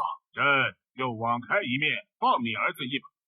但是自此以后，你杨家后世不可入朝为官。谢谢陛下的问。起来吧。还不赶快滚回家去！狗东西，给我等着！我这就去东郭见太子刀杀了你！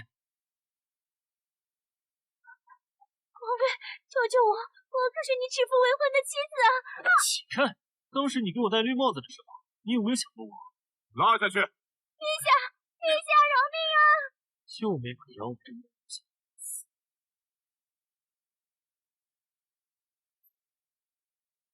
陛下，您虽然给我封了个万户侯，但是我现在连个侯府都没有。您看是不是得安排一下？要什么侯府啊？在朕的心里，你是驸马的不二人选。要不是杨经理从中作梗，昨日朕就将公主许配给你。我去，这老狐狸未免也太可恶了。你在公主府好好休息，等朕处理完灾民的事情，就让你和公主择日完婚。啊？这怎么不愿意？我当然愿意。那我就听陛下的，住在公主府。那这个，好，朕就赏你黄金1000两。谢陛下。这下有钱给红玉赎身了。驸马一事，陛下三思啊！王睿荡平陈国50万大军，又救灾民于水火之中，还不能胜任驸马？王睿夜宿青楼，还问公主索要嫖资，这等龌龊小人若是成为驸马，陛下岂不是被天下人耻笑？陛下，我冤枉啊！哼，刚才是公主亲自将你从那梁红玉的房间里喊出来，你还敢狡辩？我确实在这房间里住着。但我那是在桌子上睡的呀。哼，杨红玉是名动京城的花魁，能忍得住？来人呐，将这个登徒子绑了！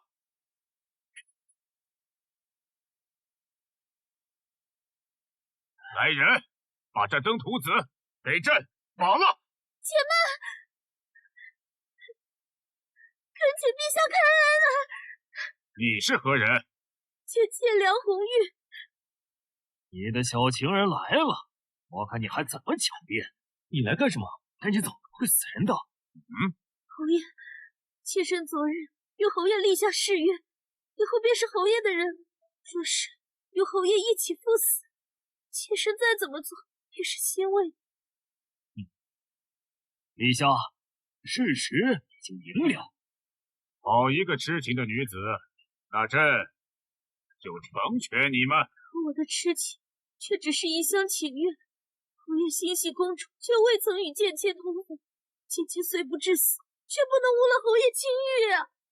哼，都逛青楼了，还有什么情欲？丞相大人，难道您就没去过吗？有什么话尽管直说。回陛下，妾身愿意向公主证明侯爷清白。向我证明？手工纱。父皇，请你饶了王睿吧。手工纱，怕是假的吧？妾身愿以死证明侯爷清白。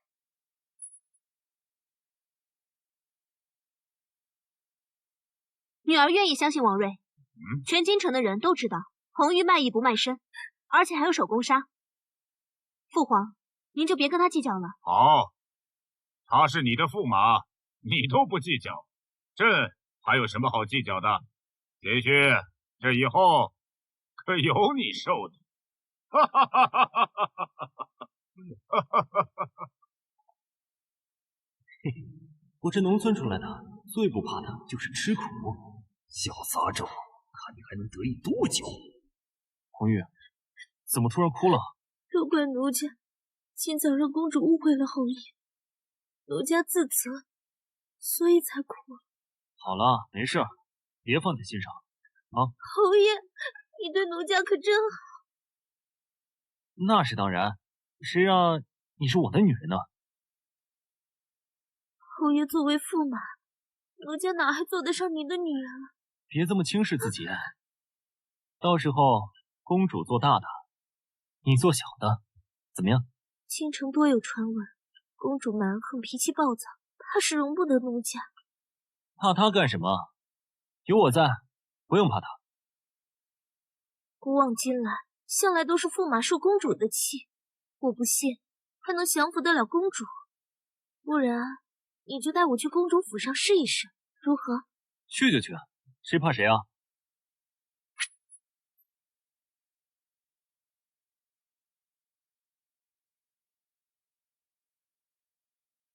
你还知道回来呀？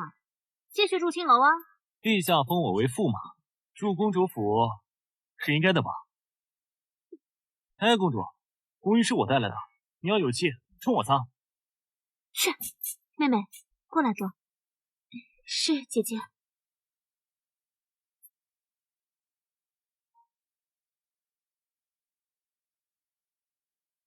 公主的脾气也不像红玉说的那么蛮横啊。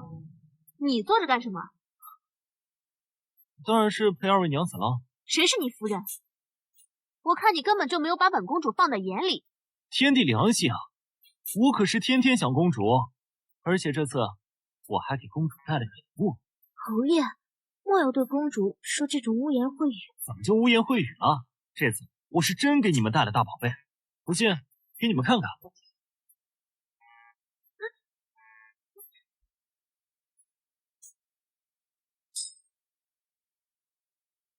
你们捂着脸干嘛？不好意思，古人这衣服连个裤兜都没有。不好意思，习惯了，习惯了。你是不是经常掏这东西给女人看？公主，我真没有。你看，这个就是我给你带的。这是何物？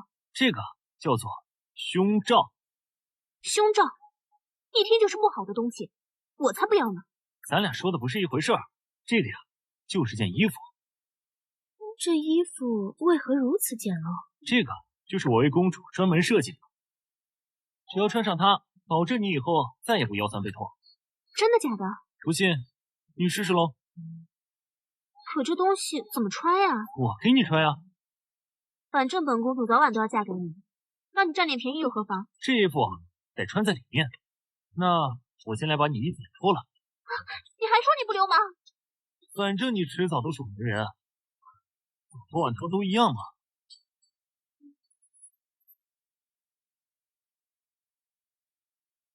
姐姐，侯爷的人品值得信任。还是红玉体贴呀。想得美！红玉，你来帮我穿。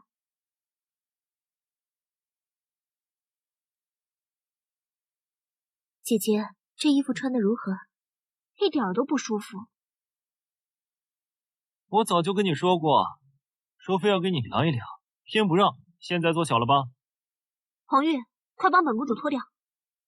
啊，红玉，我觉得你的尺寸应该差不多，要不你试一下？我，侯爷，奴家害羞，还是让公主替奴家穿吧。害羞什么呀？反正你迟早都是我的人。我看啊，你就是想趁机占我们姐妹俩便宜。红玉，我替你穿。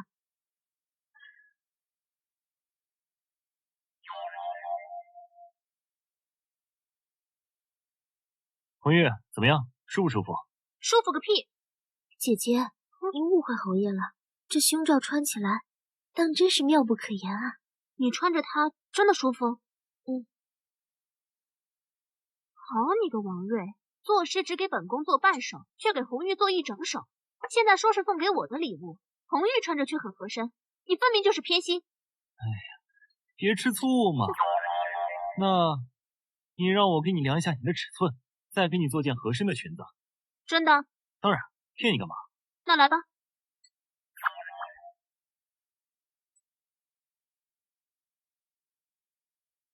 你不是说好只量尺寸？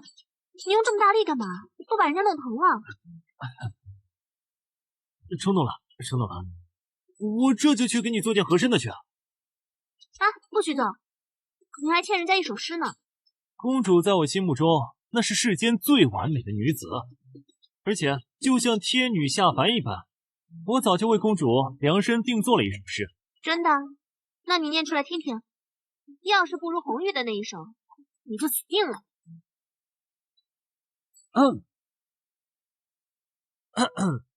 云想衣裳花想容，春风拂槛露华浓。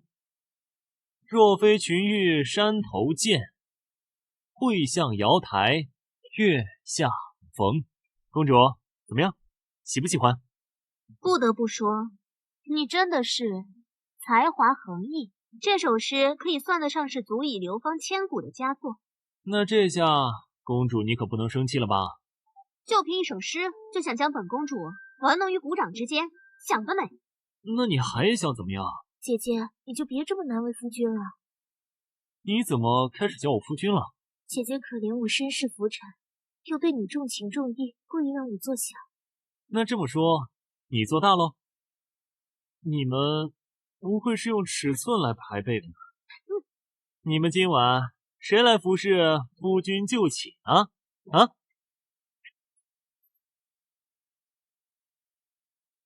你们今晚谁来服侍夫君就寝啊？啊？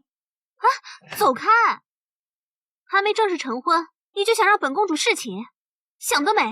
红玉，夫君不可。都叫夫君了，有什么不可的？今夜奴家还得回香兰社陪笑呢。陛下赏了我黄金1000两，现在我就去替你赎身。不，夫君好意，奴家心领了。奴家不想落得一个贪图钱财的坏名声，还望夫君等些时日，到时候奴家任由夫君处置。你这是何必呢？说的也是，给你赎了身之后，就可以踏踏实实的住在公主府了。时间久了之后，他们就会把你给忘了。奴家想以一个纯洁的身子嫁给侯爷做妾，不想留遗憾。这算什么呀？那香兰社多待1天，对你都是煎熬。夫君，姐姐，人家心意已决，就不必再强求了。既然妹妹心意已决，那我们就不要硬勉强了。行，如果以后有谁欺负你，跟我说，我替你出头。你去多陪陪人家，他就不会被人欺负了。万万不可！这又有何不可？奴家怕夫君难以忍耐，祸了奴家的身子。作为小妾，奴家不能先姐姐一步怀上身孕啊！公主，宫中来人，要让驸马去拜见太子。你先下去吧。不好，太子爱慕红玉已久，这次一定是来找你兴师问罪的。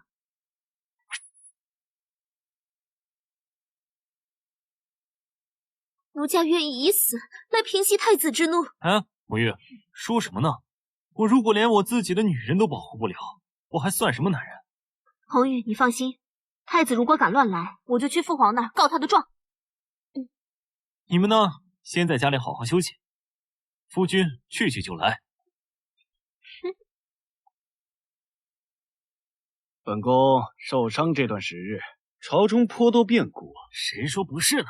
这段时间，王睿简直出尽了风头。先是赢了与陈国的文斗，后又用妖法荡平了陈国50万大军。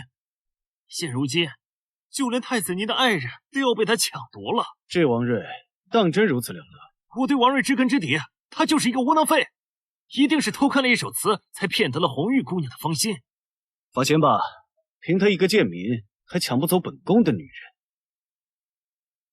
殿下，王睿带到。先让他跪在门外候着，杀杀他的锐气。这怎么回事？这怎么回事？一直跪到现在了，怎么回事？这是什么事？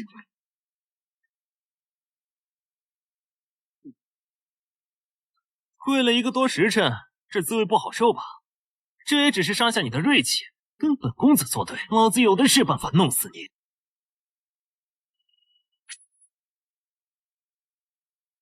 你要是愿意当我的一条狗，那本公子还是会向太子向您求情的。小伟，你别得意，谁弄死谁还不一定可笑。有太子给我撑腰，我会怕你是吗？太子殿下，我再也不敢去青楼抢你的女人了。这是这么大的太阳，受得了吗？住嘴！你找死吗？小伟，你不是说是因为我是青楼抢了太子的女人，所以他才罚我跪下去，还要杀了我的吗？你放屁！我什么时候说过？太子殿下，他污蔑我，你可千万不能信啊！我就说嘛，太子怎么可能去那种藏污纳垢的地方？喜欢青楼的女人，怎么可能？小伟，你分明是借我之口来污蔑太子！放屁！我没有。所以，我认识的那个花魁梁红玉，我从你这里知道，原来他和太子还有一腿。殿下，你要是喜欢他，你早说，我让给你嘛。事儿啊，怎么？哎呀，可不嘛！你说这，好一张伶牙俐嘴，这是下套让本宫主动和红玉撇清关系。休要胡说！本宫贵为太子，太子妃自然也要从朝中重臣的千金中挑选。本宫怎么可能会喜欢一个风尘女子？殿下，那这杨伟，你打算怎么处置？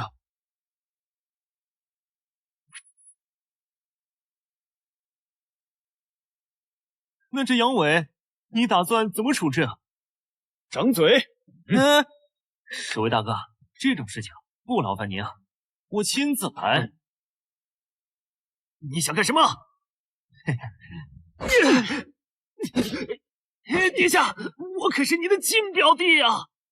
好了，你还有一个，打得好，打得好，看得真爽，打得好。本宫方才有事怠慢了你，稍等片刻。杨伟，随本宫进来。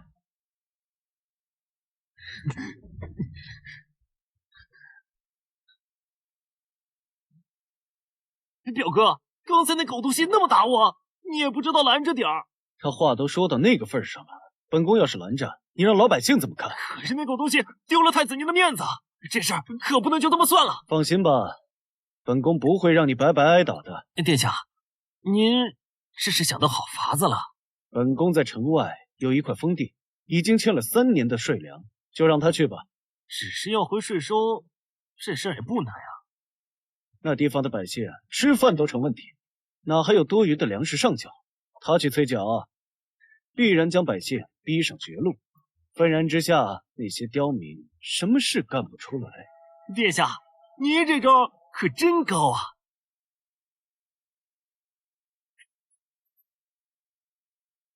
宣王睿进来。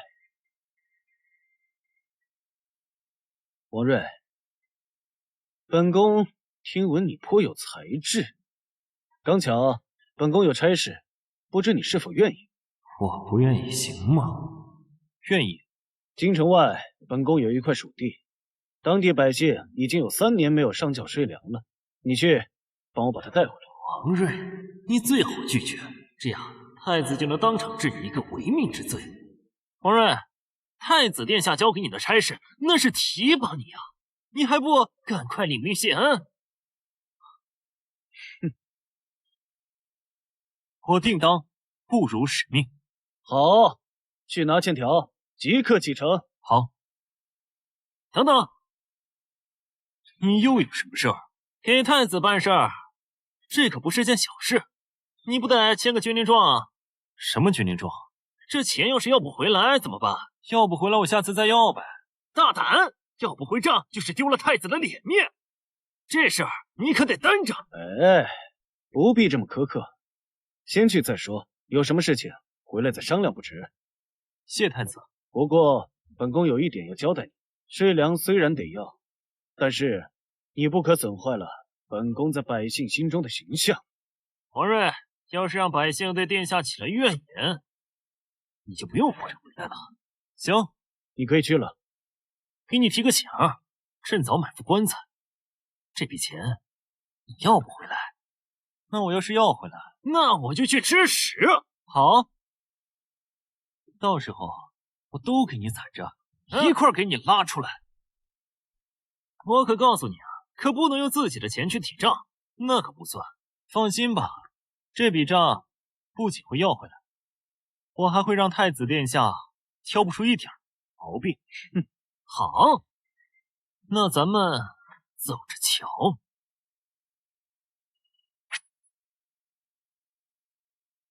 王睿，你疯了吗？你怎么能答应太子替他去收租呢？姐姐，有什么问题吗？那块地年年欠收，百姓连肚子都填不饱，哪有余粮去上缴？这可怎么办呀？还能怎么办？我去找一趟太子，看在兄妹的情分上，可能会放了王睿一马。回来。姐姐莫要鲁莽，你这一去，太子未必答应不说，可能还会怪罪夫君呢。那你说怎么办？不如让夫君先走上一遭，找那些大户把租金要过来，你再去找太子求情，这也多了一番说辞，不是吗？红玉啊，你可真是我的贤内助。你是说我不贤惠？你连夫君都不叫，还怎么称贤内助？你行了，事不宜迟，咱们赶紧去要账吧。去了也是白去。红玉，你陪我去一趟。夫君，妾身身子娇弱，怕是经不起折腾。行吧，那就不勉强你了。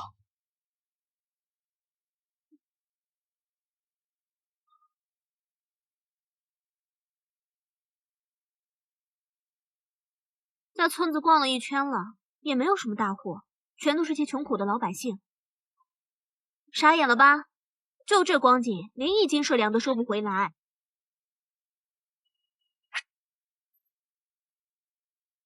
公主，你就不能学学人家红玉，说点好听的？就知道泼冷水。一口一个红玉，你让他陪你来的时候，人家当场就拒绝了。要不是本公主心疼你，谁会陪你来这鸟不拉屎的地方？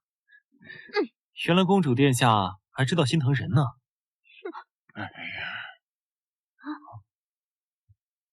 敢问公子小姐，来我们村子有何贵干呢？把你们李正喊来。老朽便是。老先生，我是代表太子来催收税粮的。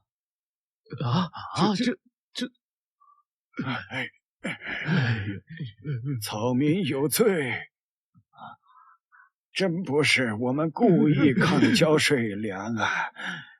我们是真没有余粮啊！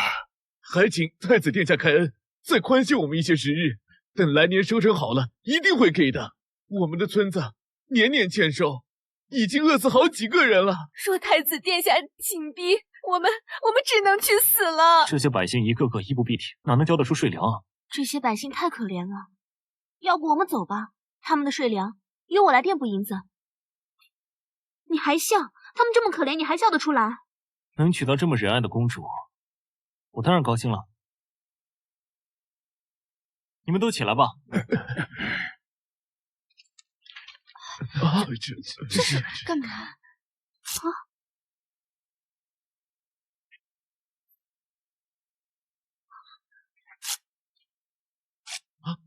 撕了，真撕了！这是你疯了吗？你把这些撕了，怎么和太子交代？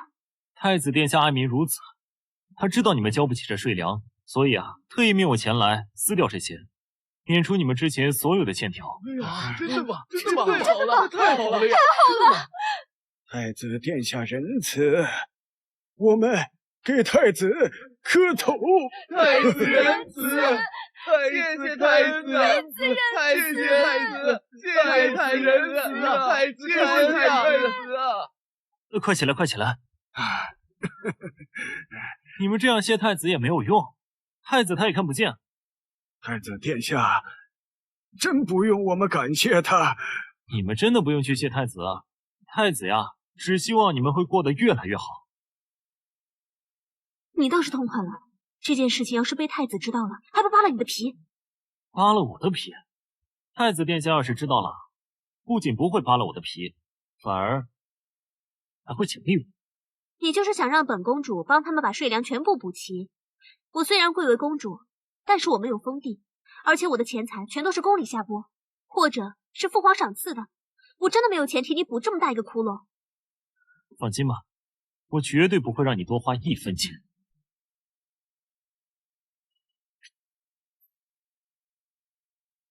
太子殿下，真不用我们感谢他。太子殿下真的不用你们感谢，不过我觉得你们还得多少意思意思。可我们穷苦百姓拿什么去感谢太子殿下呀？这样，明天你们去弄一个万民伞，一早送到太子府邸，让太子知道他没帮错人。啊，我明白了。乡亲们，我们要感谢太子大恩呐！谢谢太子。停，不用感谢了，你们啊，赶快回去休息吧。我们俩呀，也要赶紧上路赶回去了。回去吧，回去吧。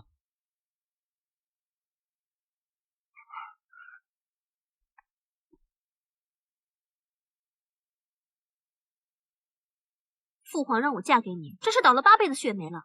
公主，放心吧，我这么做呀，完全就是为了你们皇室着想。就会说些好听的，到头来还不是本公主倾家荡产去填你的窟窿。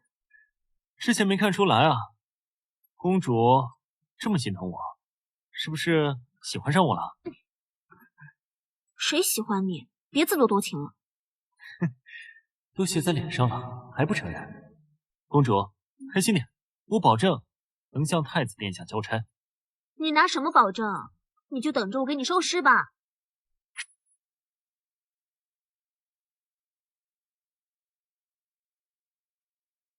笑得越开心，本宫越兴奋。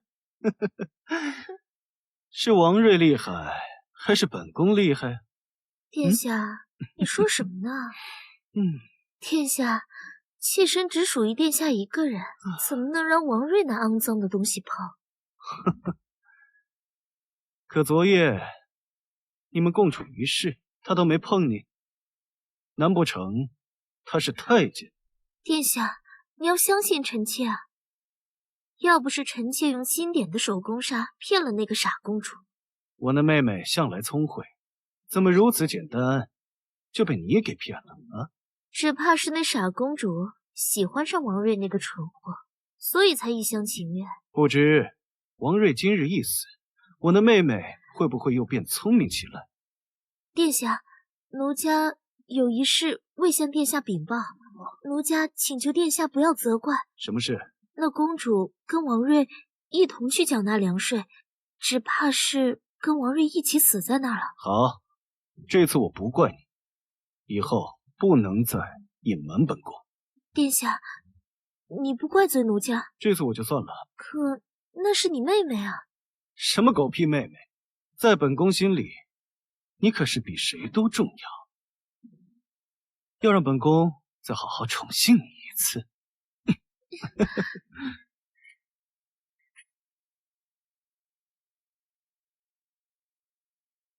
讨厌，你把我弄疼了。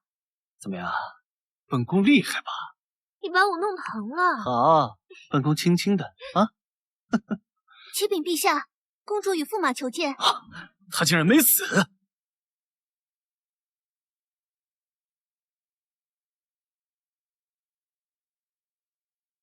参见太子。此行收获如何？殿下，后面一辆马车都没跟着，看来这1斤粮税都没收回来呀！草包一个，枉费本宫对你的信任。把欠条交出来吧。太子殿下，欠条已经没了，税粮没要回来，欠条为何没了？太子哥哥，你别生气，王睿他……回禀太子殿下，这税粮我已经要回来了。狗东西，你还想欺瞒殿下？你居然敢打我！你知道太子是我表哥吗？我还是陛下封的万户侯呢，叫我狗东西，打你都算是轻的。嚣张跋扈，拿不出这粮草，你今日死定了！你口口声声说要回税粮，那税粮呢？我看太子殿下也不愁吃喝，所以我去替太子殿下把税粮换了太子殿下没有的东西。你别在这胡扯了。可笑！本宫身为太子，这世上还有本宫没有的东西吗？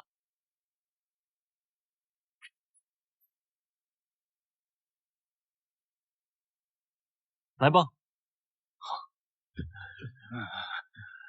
哪来的贱民，敢来东宫冲撞太子？来人，拖出去乱棍打死！太子饶命啊！我们是专程来感谢太子殿下的。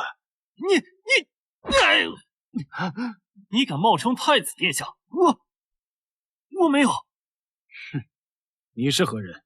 老朽乃草甸村李正。李正，你都欠了殿下3年税收了，你还敢来见殿下？我看你是来送死的吧！殿下不是已经免去我们3年所欠税粮了吗？10几万两银税，那是说免就能免的吗？可这位公子明明说太子殿下免去了我等所欠的税粮。好你个王睿，原来是你擅作主张，给这些贱民免去粮税啊！难道说不是太子殿下吩咐你去将我们的欠条撕掉的吗？放心吧，这些都是太子殿下让我去干的。这究竟是怎么回事啊？那我们这万民伞还要先给殿下？万民伞？就这么把破伞相抵10几万税粮？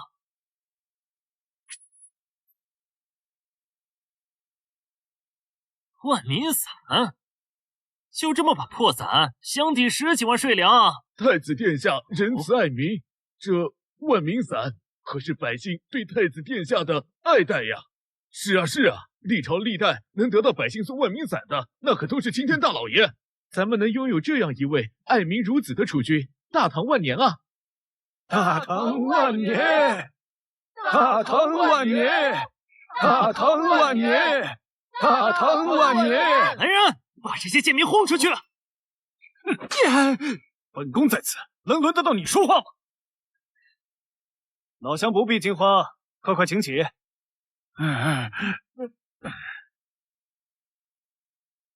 太子殿下，那我们村所欠的税粮是本宫亲自下令免除的，这难道还能不作数吗？可刚才这位公子说，他是本宫不成器的表弟，平日里骄横惯了，冲撞了老丈，本宫必定好好管教他。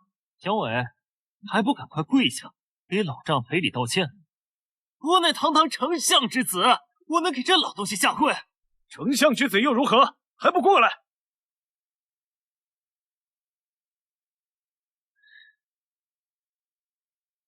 我错了。老朽代表村民向太子殿下进献万民伞。各位放心，你当众把太子都逼得没招了，这下你是真的完了。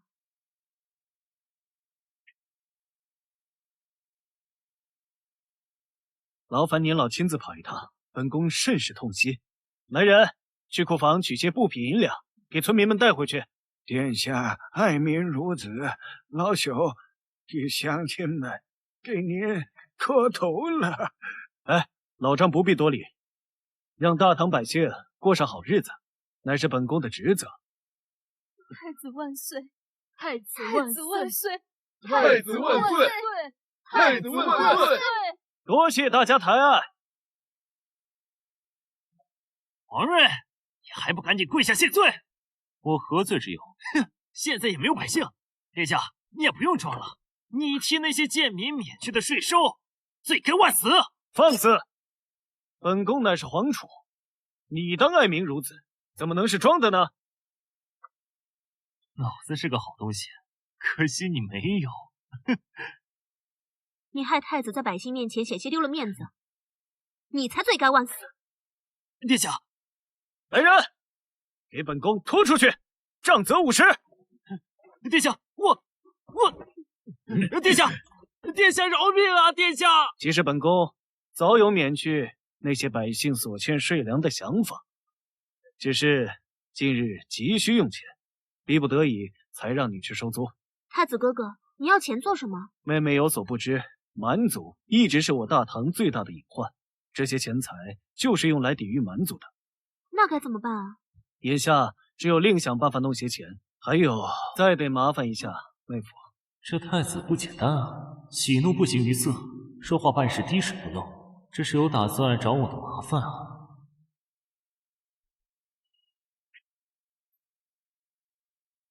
哥哥，王睿他哪有什么钱啊？妹妹不必担忧，我可没说让妹夫去搞钱。那你让他做什么？妹妹，你应该知道，我大唐乃是4战之地，南有强臣，北有蛮族，苦不堪言。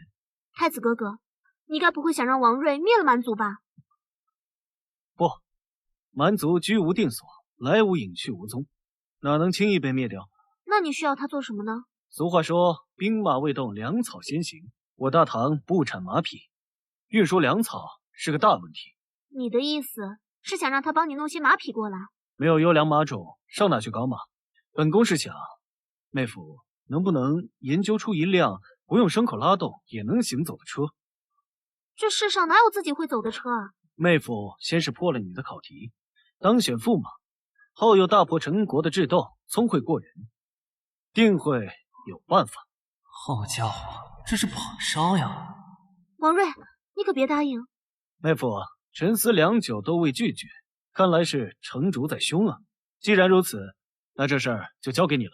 哥哥，这事是你逼着王睿做的，他若做不成，你可不能责罚他。那可不行。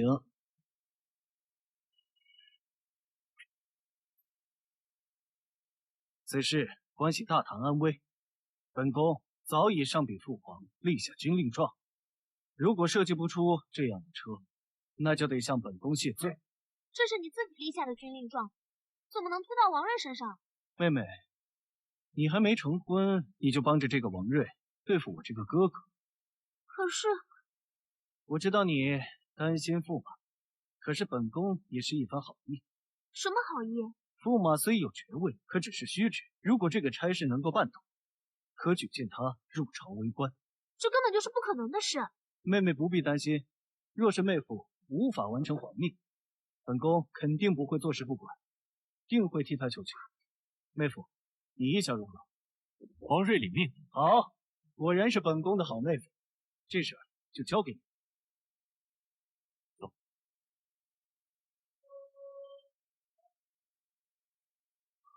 殿下，您就这么给王睿放走了？本宫哪能轻易放了他？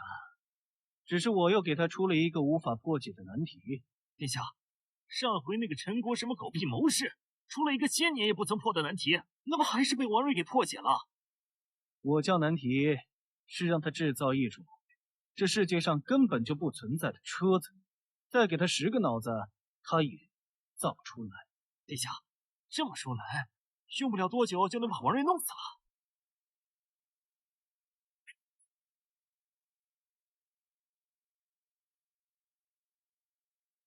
你刚才磨蹭什么呢？为什么不直接拒绝太子？这太子明摆着找我麻烦，拒绝有用吗？哥哥也真是的。再怎么说，你也是他妹夫。这个世界上，还是你对我好。不过还好，太子哥哥说了，即便你做不出来，他也会替你向父皇求情的。我的傻公主，你不会真没看出来吧？这太子殿下让我造车收税粮，都是在替杨伟出气。怎么可能？帮他出气，为什么还要打他50大板？那杨伟叫的一声比一声高，哪像是挨打？没挨打，他叫唤什么？谁说挨了打才会叫唤？咱俩同房的时候，我不打你，你也得照样叫唤。说正经的，话说你这太子哥哥会不会有龙阳之癖？你能不能别污蔑太子哥哥？好，我不说了，行了吧？有那么疼吗？本公主又没用力。我们回府，我给你上点药。公主，你先回去吧。你要去哪儿？受了委屈，还不得去找红玉安慰安慰啊？你混蛋！别跑！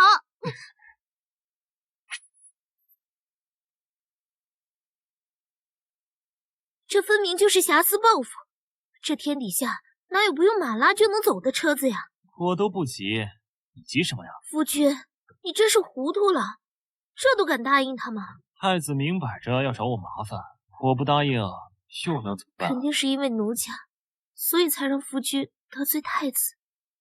奴家这就去找太子求情，大不了就从了他。哎，你呀，不用操心我的事儿，我自有办法。办法？什么办法？难道夫君真的能制造出那种不用马拉都会走的车子？对你们这些古代人来说是天荒地老，可对于我这个现代人而言，那就是小菜一碟。红玉，你都只知道关心车子，今天下午我被公主欺负，你也不关心我。姐姐欺负你了？你是不知道，她狠狠地掐了我一下，估计都破皮了。掐哪儿了？伤在衣服里呢，咱们上床去。夫君脱了衣服给你看。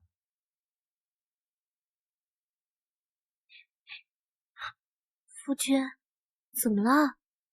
没事儿，就是闻到一股怪味儿。中午吃了鱼，奴家这就去清洗。干脆咱们来个鸳鸯戏水吧。夫君，这要是被公主知道，定会怪罪奴家的。不让她知道就好了。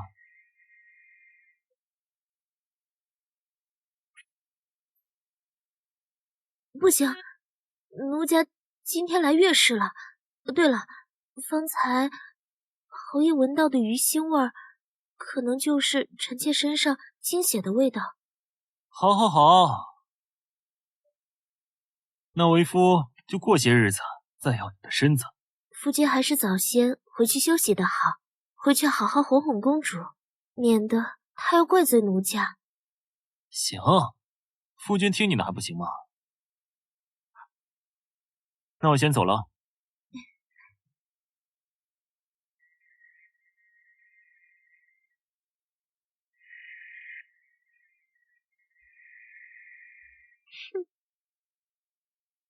唉，你还知道回来呀？你们不在桌子上接着趴一晚上？睡桌子还没公主的床舒服呢。呸！本公主的床让你坐坐也就得了，还想睡？做梦！等咱俩成了婚，你的床我想怎么睡就怎么睡。别耍贫嘴。那造车子的事可怎么办呀？我对造车可不感兴趣。那你对什么感兴趣？我对造人感兴趣。什么造人？我今天埋下种子，10个月之后就能给你造一个可爱的小人来。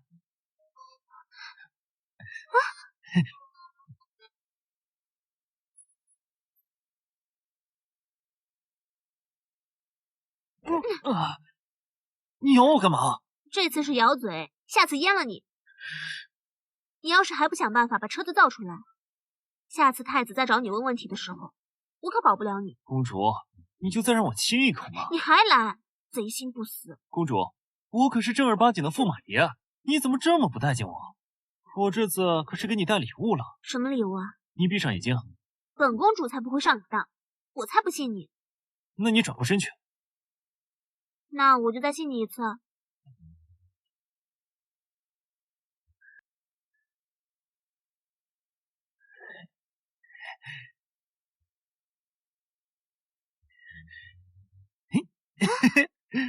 那让我给你穿上吧。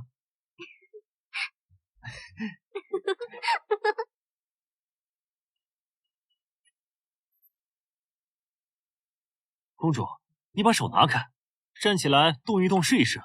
为什么要动？动一动才能显示出它的效果呀。那好吧。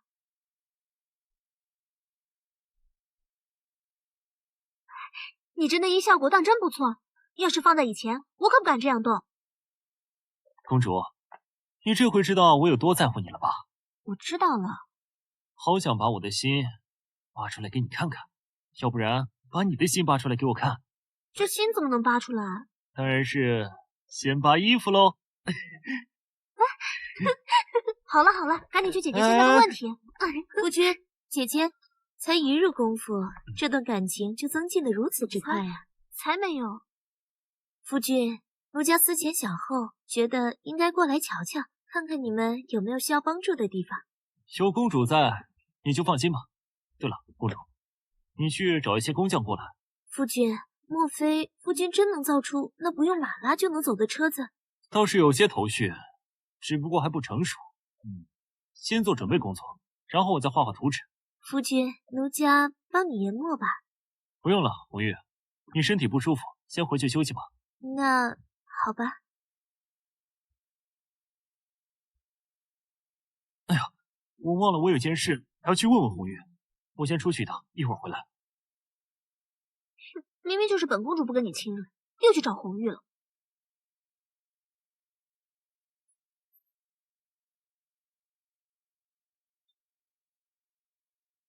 小红，红玉呢？姐姐出去了。去哪儿了？不知道。行，你替我转告她，今晚去公主府上吃饭。是。梁红玉，你会去哪儿呢？妾身参见皇后娘娘。太子近来如何呀？回娘娘，太子殿下近来身体康健，娘娘不必担心。近几日，杨伟可常去东宫？每日都要去几次。你替本宫在太子面前吹吹枕边风，不要让他与杨伟走得太近。是。那个王睿近来在做些什么？太子吩咐让他造一辆他根本造不出的车来。胡闹！算了，你下去吧。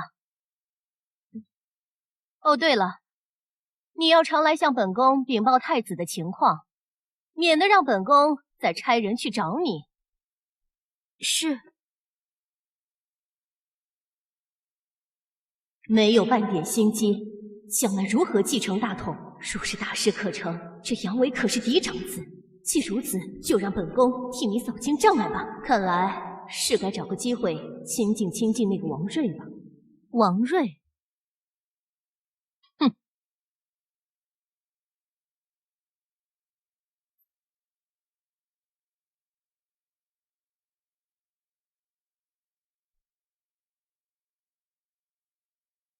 红玉，你去哪儿了？你怎么才来？去药铺抓药了。你怎么了？放心吧，我没病，我只是近日来月事了，有些腹痛。那你多喝点热水。你还是放开奴家吧，公主要生气了。我就是来和你说一声，等一下奴家就要回去了。红玉，你还是听我的吧，让我替你去赎身吧。夫君，你就依了奴家吧。行，来，今晚上打算告诉你们一个好消息。什么好消息啊？太子托付我的事有着落了。真的？你当真能做出来那不用马拉的车？没错。那就恭喜夫君了。那你图纸画好没？快给我看看。这图还没画好，到时候给你看。那奴家就先行告退了，免得打搅姐姐休息。得把这个消息早点告诉太子。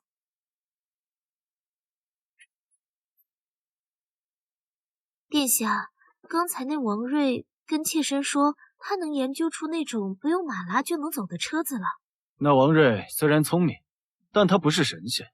这世上哪有不用马拉就可以走的车子？可是，别可是，那今夜就留下来陪着本宫吧。不行，今夜臣妾必须要回香兰社，不然王睿知道了定会起疑的。王睿开始怀疑你了。那王睿就是个厨，妾身早就把他迷得神魂颠倒了。为了妾身，他连公主都顶撞了。这王睿说他胆小吧，他敢冲撞公主；说他胆子大吧，硬是不敢碰你。那妾身岂是他那废物所能染指的？启禀殿下，丞相大人求见。让他稍等片刻。那今夜你就先回去。听伟儿说，太子给那王睿找了个麻烦。本宫命他制造一种不用马拉就可以跑的车子，如此便可以找个理由除掉他。不过，听红玉说，那小子好像能造出来。莫非他真有这种本事？他若真能造出来，就先留他一命，加以利用。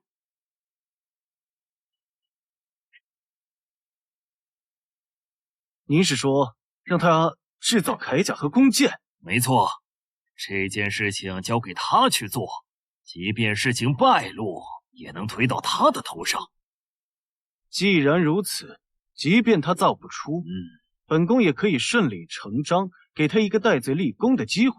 太子颇有成长啊，希望那王睿不要出现差池，能助我等顺利起事。妹夫，本宫命你造车，进展如何了？太子殿下，我已经造出来了。这么快？难不成这世界上真有不用马拉就能走的车子？太子殿下，这次我是真的造出来了。妹夫，你不必隐瞒本宫，这车本就是本宫的空想，即便你造不出来，本宫也不会怪罪于你。太子殿下，这次我可是真的造出来了。难道这世上真有不用马拉就能跑的车子？哥哥，这可是真的。既然造出来了，快给本宫瞧瞧。好，太子殿下请稍等。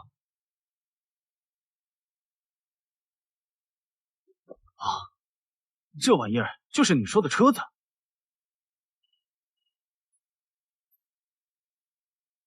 这个就是不用马拉的车子。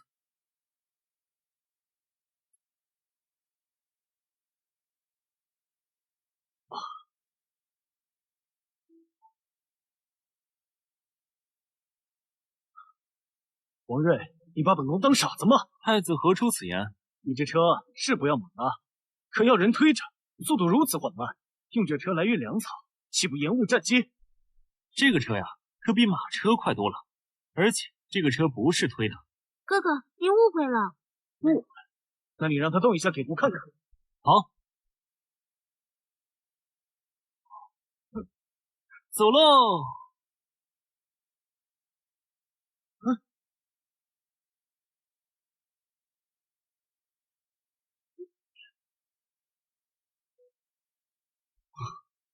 太子，如何？妹夫，真乃神人呐！妹妹，你先回府，本宫还有要事与妹夫相商。哥哥，你还要为难王睿？哎，妹妹放心，夫绝不找他麻烦。这太子想干嘛？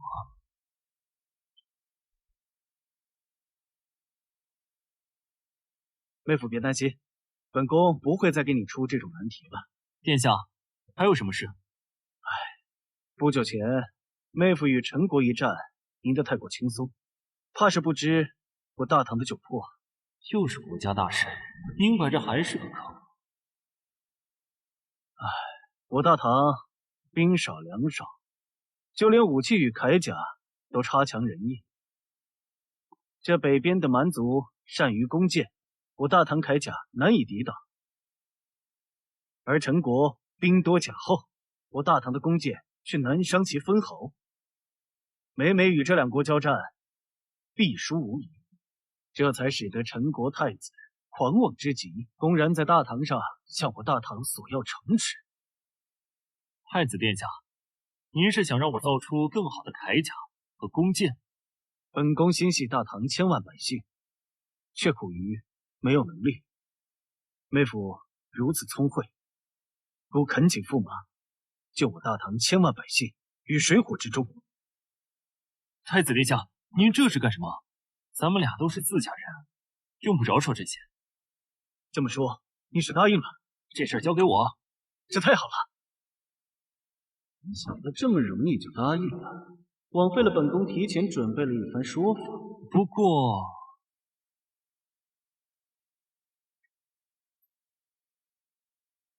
妹夫，你要反悔？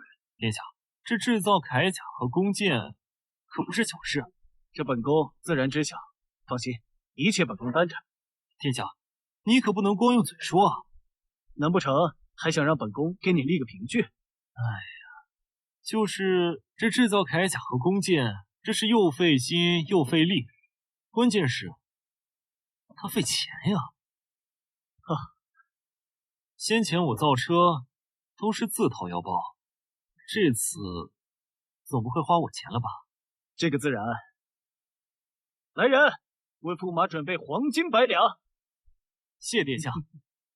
公主，太子没有为难你？没有，就是交给了一件简单的小事。我趁机就跟他要了100两黄金。什么样的差事？太子给你这么多钱？小事儿，就是让我造些新的铠甲和弓箭。王睿，你可知道，按大唐律法，私藏甲胄者，论叛逆论处，杀无赦。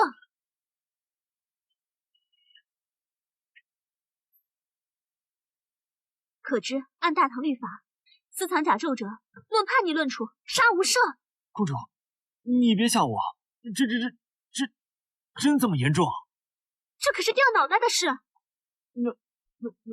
那我现在去找太子，这事我不干。哎，你现在去有什么用？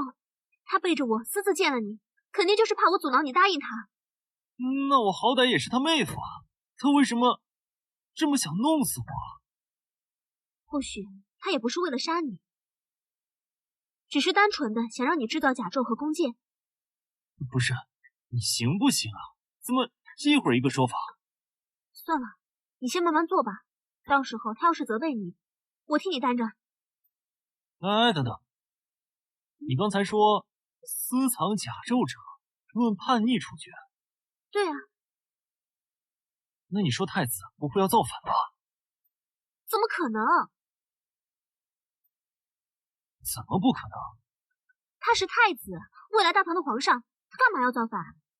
历史上太子造反的事儿还少吗？驸马爷，皇后娘娘召见您啊！这皇后娘娘召见我干嘛？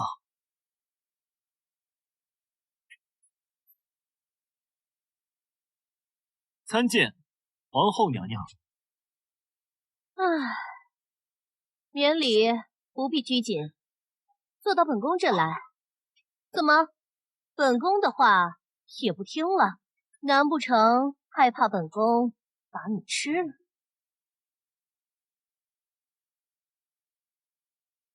听说你近来为太子做了不少事。应该的。太子是将来的皇帝，待太子登基，你必定会因为今日的付出而得到重用。娘娘，都是一家人，一家人不说两家话。你这话让本宫甚是欣慰。太子要是有你这般觉悟，那就太好了。是太子，他怎么了？太子不亲近家人，整日与那杨伟为伴。这杨伟是太子的表弟，他们不应该是一家人吗？是一家人，可这杨伟不学无术，沉迷酒色，太子与他走得近了，本宫实在害怕他把太子给带坏了。真奇怪，先前皇后为了杨伟几次想弄死我，怎么现在这么不待见杨伟呢？这杨伟是本宫侄儿，碍于他父亲，本宫不好对他约束。今日找你来，就是想让你帮帮本宫。娘娘请吩咐。想办法让太子远离杨伟，必要时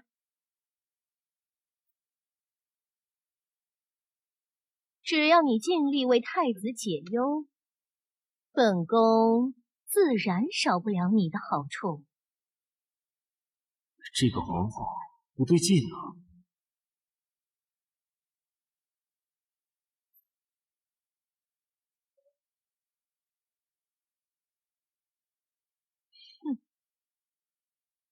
这杨伟怎么说也是您的亲侄儿，这样不太好吧？凡是对太子不利的，皆可杀。最毒妇人心啊！不过这下我可以名正言顺找机会弄死杨伟了。谨遵娘娘吩咐。你尽管去做吧，不必有后顾之忧。只要你能尽先辅佐太子，本宫能给你任何好处。娘娘放心，我一定会全力的效忠太子，尽心尽力，死而后已。希望你不要食言。所以娘娘还有什么吩咐吗？没事了，你走吧。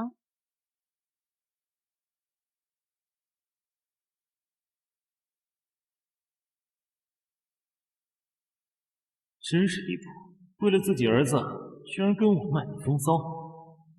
不过，你干嘛不直接让太子离那杨伟远一点，非得弄死自己的亲侄子？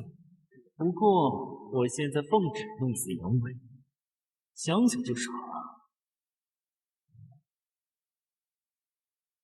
哎，妹夫，这是你发明的新式弓箭。太子殿下，这个叫做弓弩，它比一般的弓箭强多了，而且很容易射穿陈国的铠甲，花里胡哨，如此短小，根本就射不远。那是你愚昧，我这把弓弩少说能射20-30丈，你吹牛吧？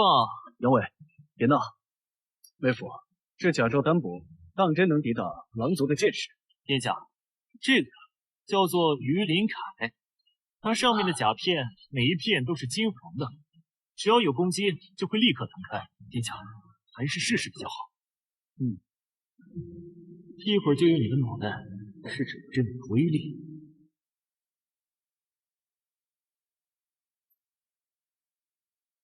去，将这鱼鳞铠和陈国铠甲一同挂起来，再给本宫把狼族的弓箭取来。谁不知这陈国的铠甲乃是天下最坚硬的，就凭你这弩箭想射穿它，痴心妄想！我这把弓弩可是世间最强的，没人能抵挡得住。那你的鱼鳞铠呢？当然是世间防御最强的喽。殿下，您听听他说的是人话吗？这天下最强的弓和最坚硬的甲，自相矛盾。奶奶的，你给老子在这背课文呢！妹夫，要是用你的弩射你的甲，会是什么结果？殿下，说实话，我也不知道会是什么结果。要不咱们试一下？太子殿下，好了。本宫属实好奇，那就试一试。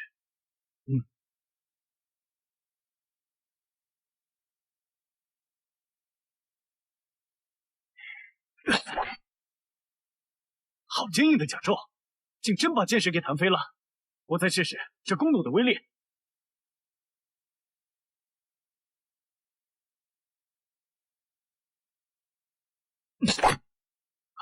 殿下，再射他的鱼鳞甲。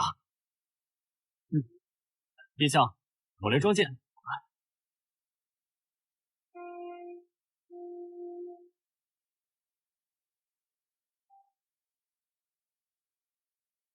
殿下，我有一个提议。什么提议？殿下，这鱼鳞甲是甲片秘籍，挂在这儿显示不出它最强的效果，不如让杨公子穿上试一试。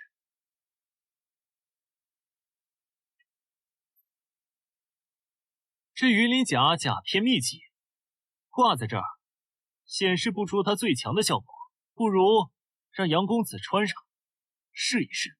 狗东西，你想害死我？妹夫，这可不是儿戏，不可胡闹。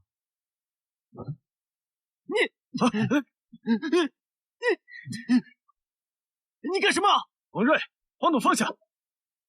狗东西，有太子护着我，你休想弄死我！哎，你要是敢伤害杨伟，别怪本宫对你不客气。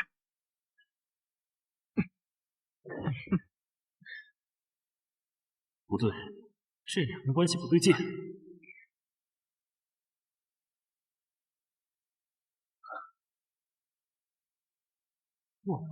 这俩人该不会是基佬吧？难怪皇后要请我的是不杀杨伟。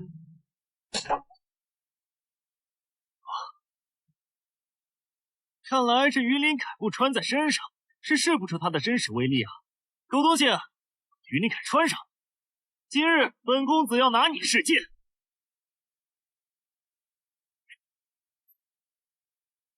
狗东西，把鱼鳞铠穿上，今日本公子要拿你试剑。不可胡闹，王睿是本宫的妹夫。妹夫，你这弩箭没有这鱼鳞铠厉害啊！殿下，这鱼鳞铠呀，只要能护住咱们大唐士兵的性命。至于这个弓弩，只要能射穿敌人的铠甲就可以了。言之有理。妹夫，再麻烦你一件事，弩箭和铠甲再各造300副。还让我造？殿下，我直接拿张图纸，您找人自个造得了。公主府有现成的工匠，本宫只需300副，就不重新招募工匠了。让你造就造，废什么话呀？妹夫莫要担心，这300副铠甲，本宫是装备禁军的，1个月以后便是父皇的50大寿，本宫想以此为寿礼献给父母。吩咐下去，为驸马准备黄金1000两。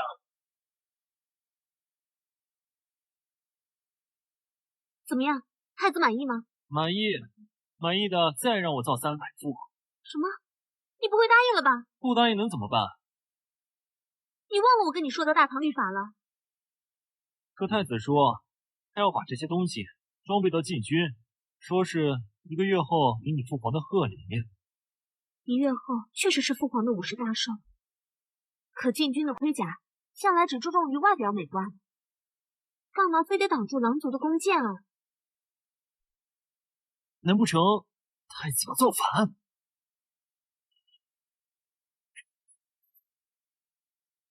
太子要造反？怎么可能？太子没有造反的理由。这事儿还真是邪门。算了。哎，对了，我跟你说一件能跳起来的事情。什么事情啊？你那太子哥哥跟他的表弟杨伟有龙阳之癖。你胡说什么呢？我没有胡说，我是亲眼看到他们俩。你是不知道，他们当时……不许再胡说了，太子哥哥绝对没有那种爱好。那为何他制造铠甲偏要避着你？这……算了，我先去干正事了。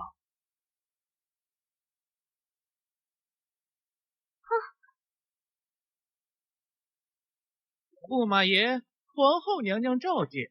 完了，这皇后该不会真的想吃了我吧？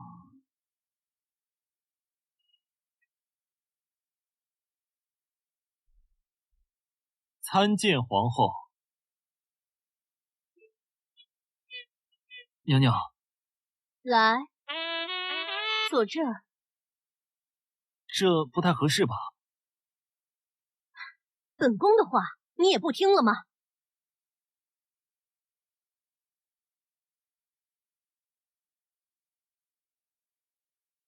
驸马，本宫交代的事情，你好像并不放在心上啊。不敢。那这杨伟为何整日里还活蹦乱跳的，和太子形影不离？娘娘，我本来是有机会除掉那阳痿，可是这太子一直挡着。娘娘请放心，我一定会再有机会。到底是太子拦着，还是你根本没当回事？不敢，绝对不敢。哼！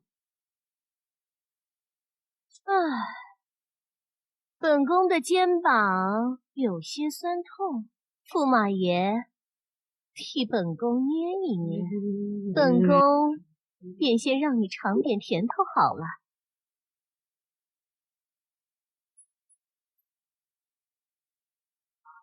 娘娘，您吩咐的事我会尽快去做。我那边还有事，我先走了。本宫都这样主动了，这驸马竟然能忍住，难不成跟皇上一样，也是个性无能？下个月就是父皇的寿辰了，咱们准备点什么寿礼好呢？寿礼的事情我已经想好了。真的？你准备了什么？你想想，父皇他坐拥天下，什么东西他没见过，所以咱们要给他准备点没有的东西。那你倒是说来听听。咱们两个一起，到时候给他一个喜讯。什么喜讯？他当外公的喜讯。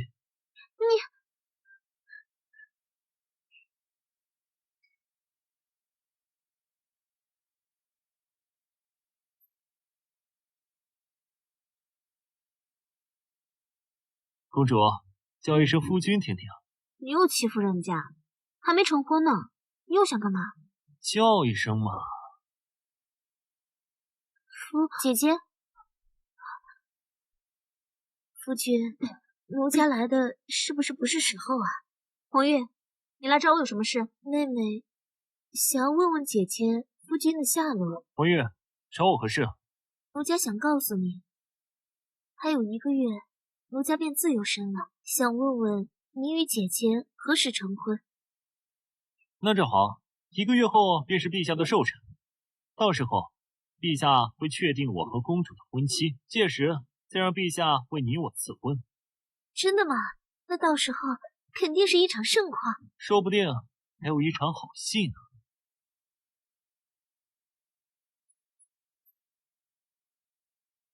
父皇万岁万岁万万岁！爱卿平身。谢陛下。众爱卿，今日是朕50大寿，不议朝政，朕摆下寿宴，邀请各位与朕同享。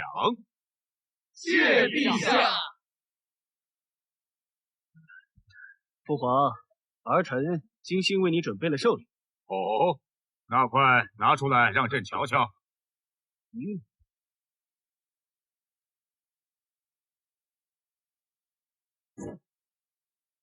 这是谁的卫兵？父皇，这是您的禁军。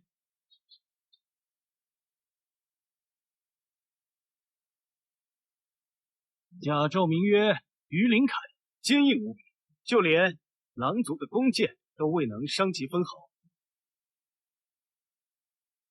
父皇，这叫做弩，所发之箭矢如同流星一般，就连陈国后甲都可轻易穿透。莫非你说的这于林凯和弩，就是太子送给朕的寿礼？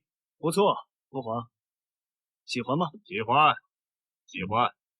你们都下去吧。陛下，臣为你准备了寿礼。丞相为朕准备了什么寿礼啊？他们为何不请自来？老皇帝别来无恙啊！竟然不请自来，给朕轰出去！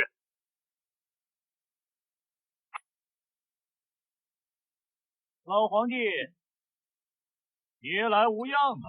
你陈国的50万大军，你让我的驸马所灭，你竟然敢在这儿跟朕如此嚣张，用妖法将我陈国50万大军一夜之间屠戮殆尽。本宫今日前来，就是为了讨个公道。公道？你配？算上本王，配不配？你又是个什么东西？没有朕的宣召，你们2人怎么会进得这皇宫？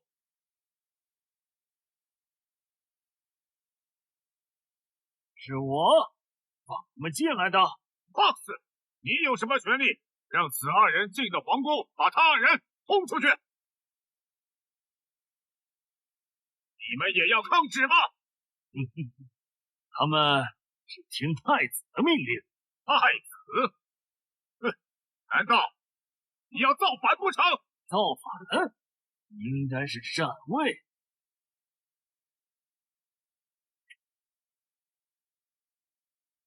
太子，你就这么急着登上朕这把龙椅吗？我就说吧，你哥要造反。哥哥，这龙椅迟早是你的，你为什么要造反？陛下，我说无意。赶快让位吧。我要是不让呢？真发动政变，南阁大唐将陷入混战，届时生灵涂炭。陛下想当亡国之君吗？老皇帝呀，你还是乖乖滚下来，不然我陈国再次集结大军，一雪前耻。我草原狼王铁骑也将会踏平大唐。哥哥，这不是真的，你没有要造反，对不对？太子，你能有如此手段和心术，朕便随了你的意。太子，快接受朕的禅让吧。陛下，你搞错了，要当皇帝的不是太子，而是朕。你说什么？太子，你竟然帮着一个外人抢你爹的皇位。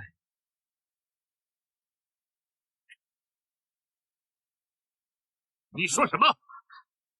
太子，你竟然帮着一个外人抢你爹的皇位。哥哥，这究竟是怎么回事？他可不是你的哥哥。你说什么？太子是我儿子。我操，原来这太子跟杨伟是亲兄弟，难怪整天黏在一起，跟基佬似的。杨金仪，你胡说！生啊，分明是我和玉华的亲生骨肉。杨玉华只是我一个小妾，我给她肚子里留种后，以我妹妹的身份送进了宫中。这不可能！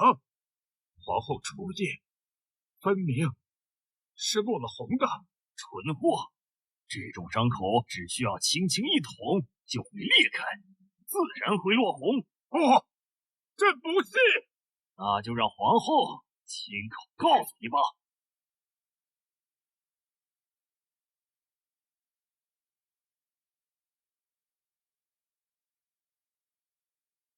陛下，太子确实不是你所出。这也太狗血了吧！老吕那一套被杨老狗玩得明明白白的。现在你该乖乖禅位了吧？父皇，我们杀出去！有驸马为本宫制造的女领可和弩箭，你们逃得了？你们就这么几个禁卫军，我们这么多人，怕了你们不成？是吗？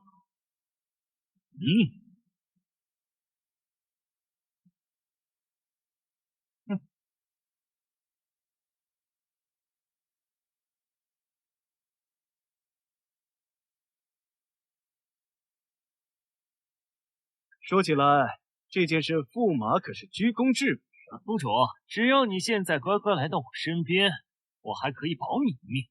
想得美！本公主的驸马只能是王睿。王睿，你死到临头还敢嘴硬，是吗？那我好怕怕呀！好，本宫倒是要看看你还能笑到什么时候。红玉，进来吧。陛下，臣妾来了。王睿，把你迷得神魂颠倒的京城第一花魁是本宫的女人，一个婊子而已，看把你给乐的。废物，你敢骂我？如何不生气？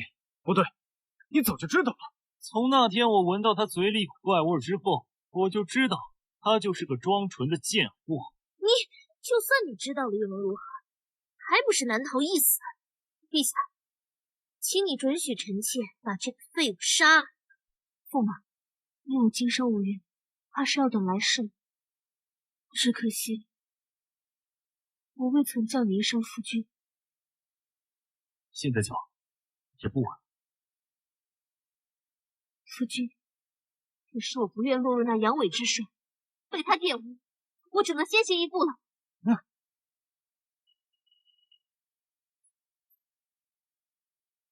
放心吧，只要有我在，我看谁敢动你。王睿，你自身难保了，还敢口出狂言！太子呀，太子，你可真够蠢的！你敢骂本宫，信不信本宫现在杀了你？你要是有你妈一半的脑子，现在的弩箭也不会对着我。你什么意思啊？皇后娘娘，我现在总算明白为什么总督促我杀杨伟。狗东西，4刀临头还想反咬我一口？你以为凭借几句这种话就能让我们一家人自相残杀吗？秦旭，是朕害了你，事到如今，不要再挣扎抵抗了。父皇，我愿以一人之力护保大唐江山。可笑！你的小命现在捏在我们手上，还敢口出狂言？大唐江山，狗东西！我倒要看看你还有什么本事能绝地翻盘！皇后娘娘，现在可是最后的机会。太子，杀了他！儿臣遵命。蠢货，是杀杨伟！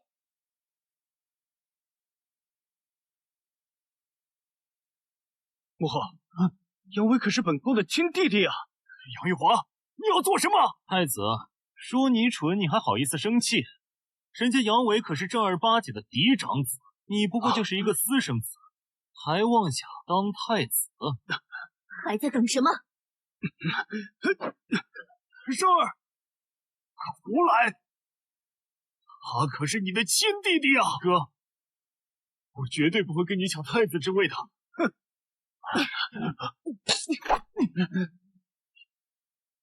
你好狠毒，伟儿，伟儿，我的伟儿啊！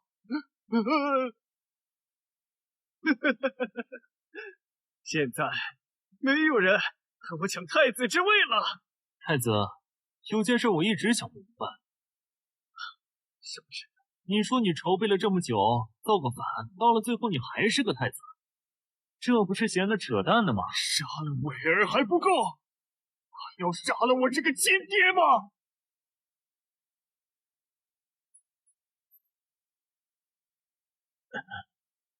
还没有。对了，万一皇后娘娘记错了时间，这怎么办？你们做过亲子鉴定吗？什么亲子鉴定啊？就是那个滴血认亲啊！不会连滴血认亲都没做过，就在这里瞎认爹瞎认儿子的，太扯淡了！狗东西，还想在这里搬弄是非！孩子，他就是我的亲儿子，滴血认亲都没做，我不信啊！你们信吗？好一个滴血认亲！本宫现在做给你看！来人，拿盆水来！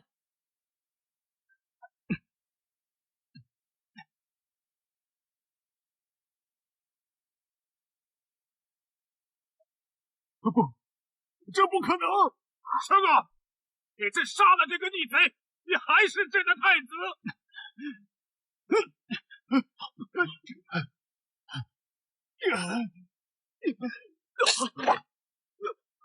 生儿，生儿，别怕，陪你。不要！母后！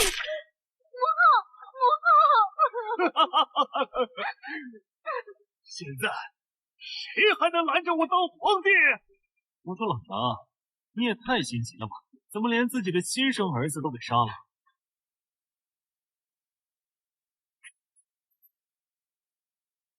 王睿，现如今我已无牵挂，你还要欺骗于我？丞相，你看看盆里，你俩的血离得那么远，这融合也得有时间吧？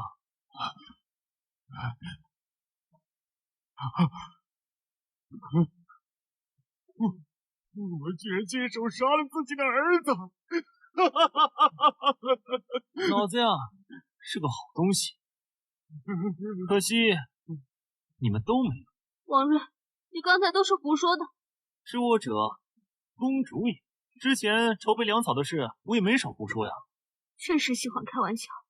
老杨啊，你说你连儿子都没了，这做皇帝还有意思吗？虽然上了岁数，依旧宝刀未老。当了皇帝，依旧能有子嗣。好，就怕你没这个机会。有这个机会的是你，我杀了你，再让公主给我生个儿子出来。杀我？你配吗？现在禁军都听我的命令，只要我一声令下，你就能被射成马蜂窝。好，那你就射一个试试。来，往这里射。好，老子成全你！夫君，不要死！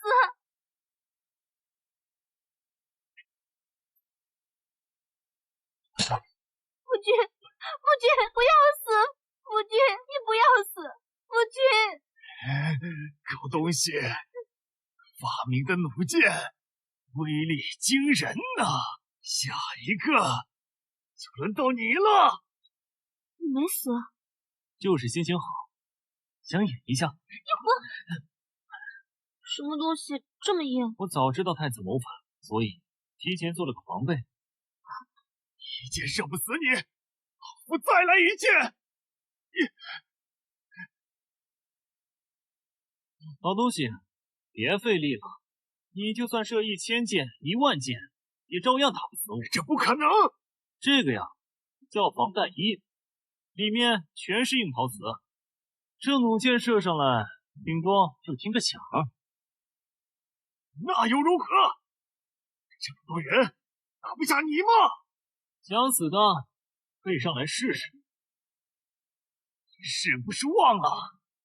就连弩箭都射不穿他们身上穿的鱼鳞铠，拿什么杀他们？这弓弩确实射不穿这鱼鳞甲，不过我有说过要用弓弩吗？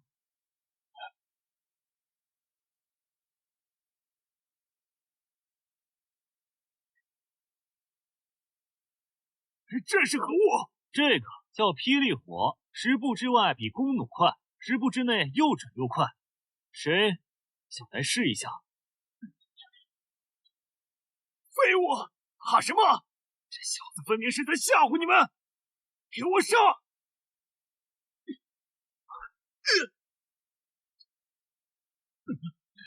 他这个东西只能用一次，给我一起上！谁说我这只能用一次的？我这个可是连发的，想死的给我来！废物，都是废物！丞相大人，要不你来试试？你不是说只能用一次吗？你怕什么？禁军听令，拿下反贼杨敬仪，朕恕你们无罪。别听他的，你家老贼定然会秋后算。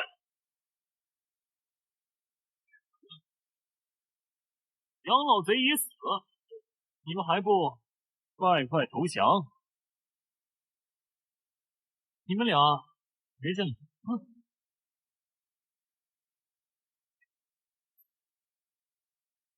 你们俩谁先来？文瑞，你敢杀了我们，就等着被灭国吧！谅你也没这个胆量。谁说我不敢杀你？留你们一命不是怕，若你们再敢挑衅大唐威严，就灭了！哼！我们走着瞧。等等，谁叫你们走的？你说过不杀我们的。跪下！从这里像狗一样爬着出去。王瑞，你别太过分！做梦！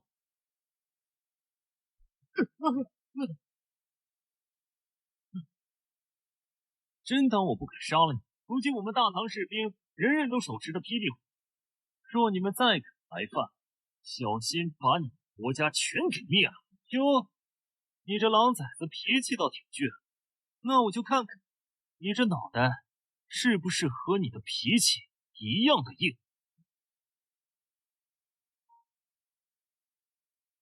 你家的狗不会叫吗？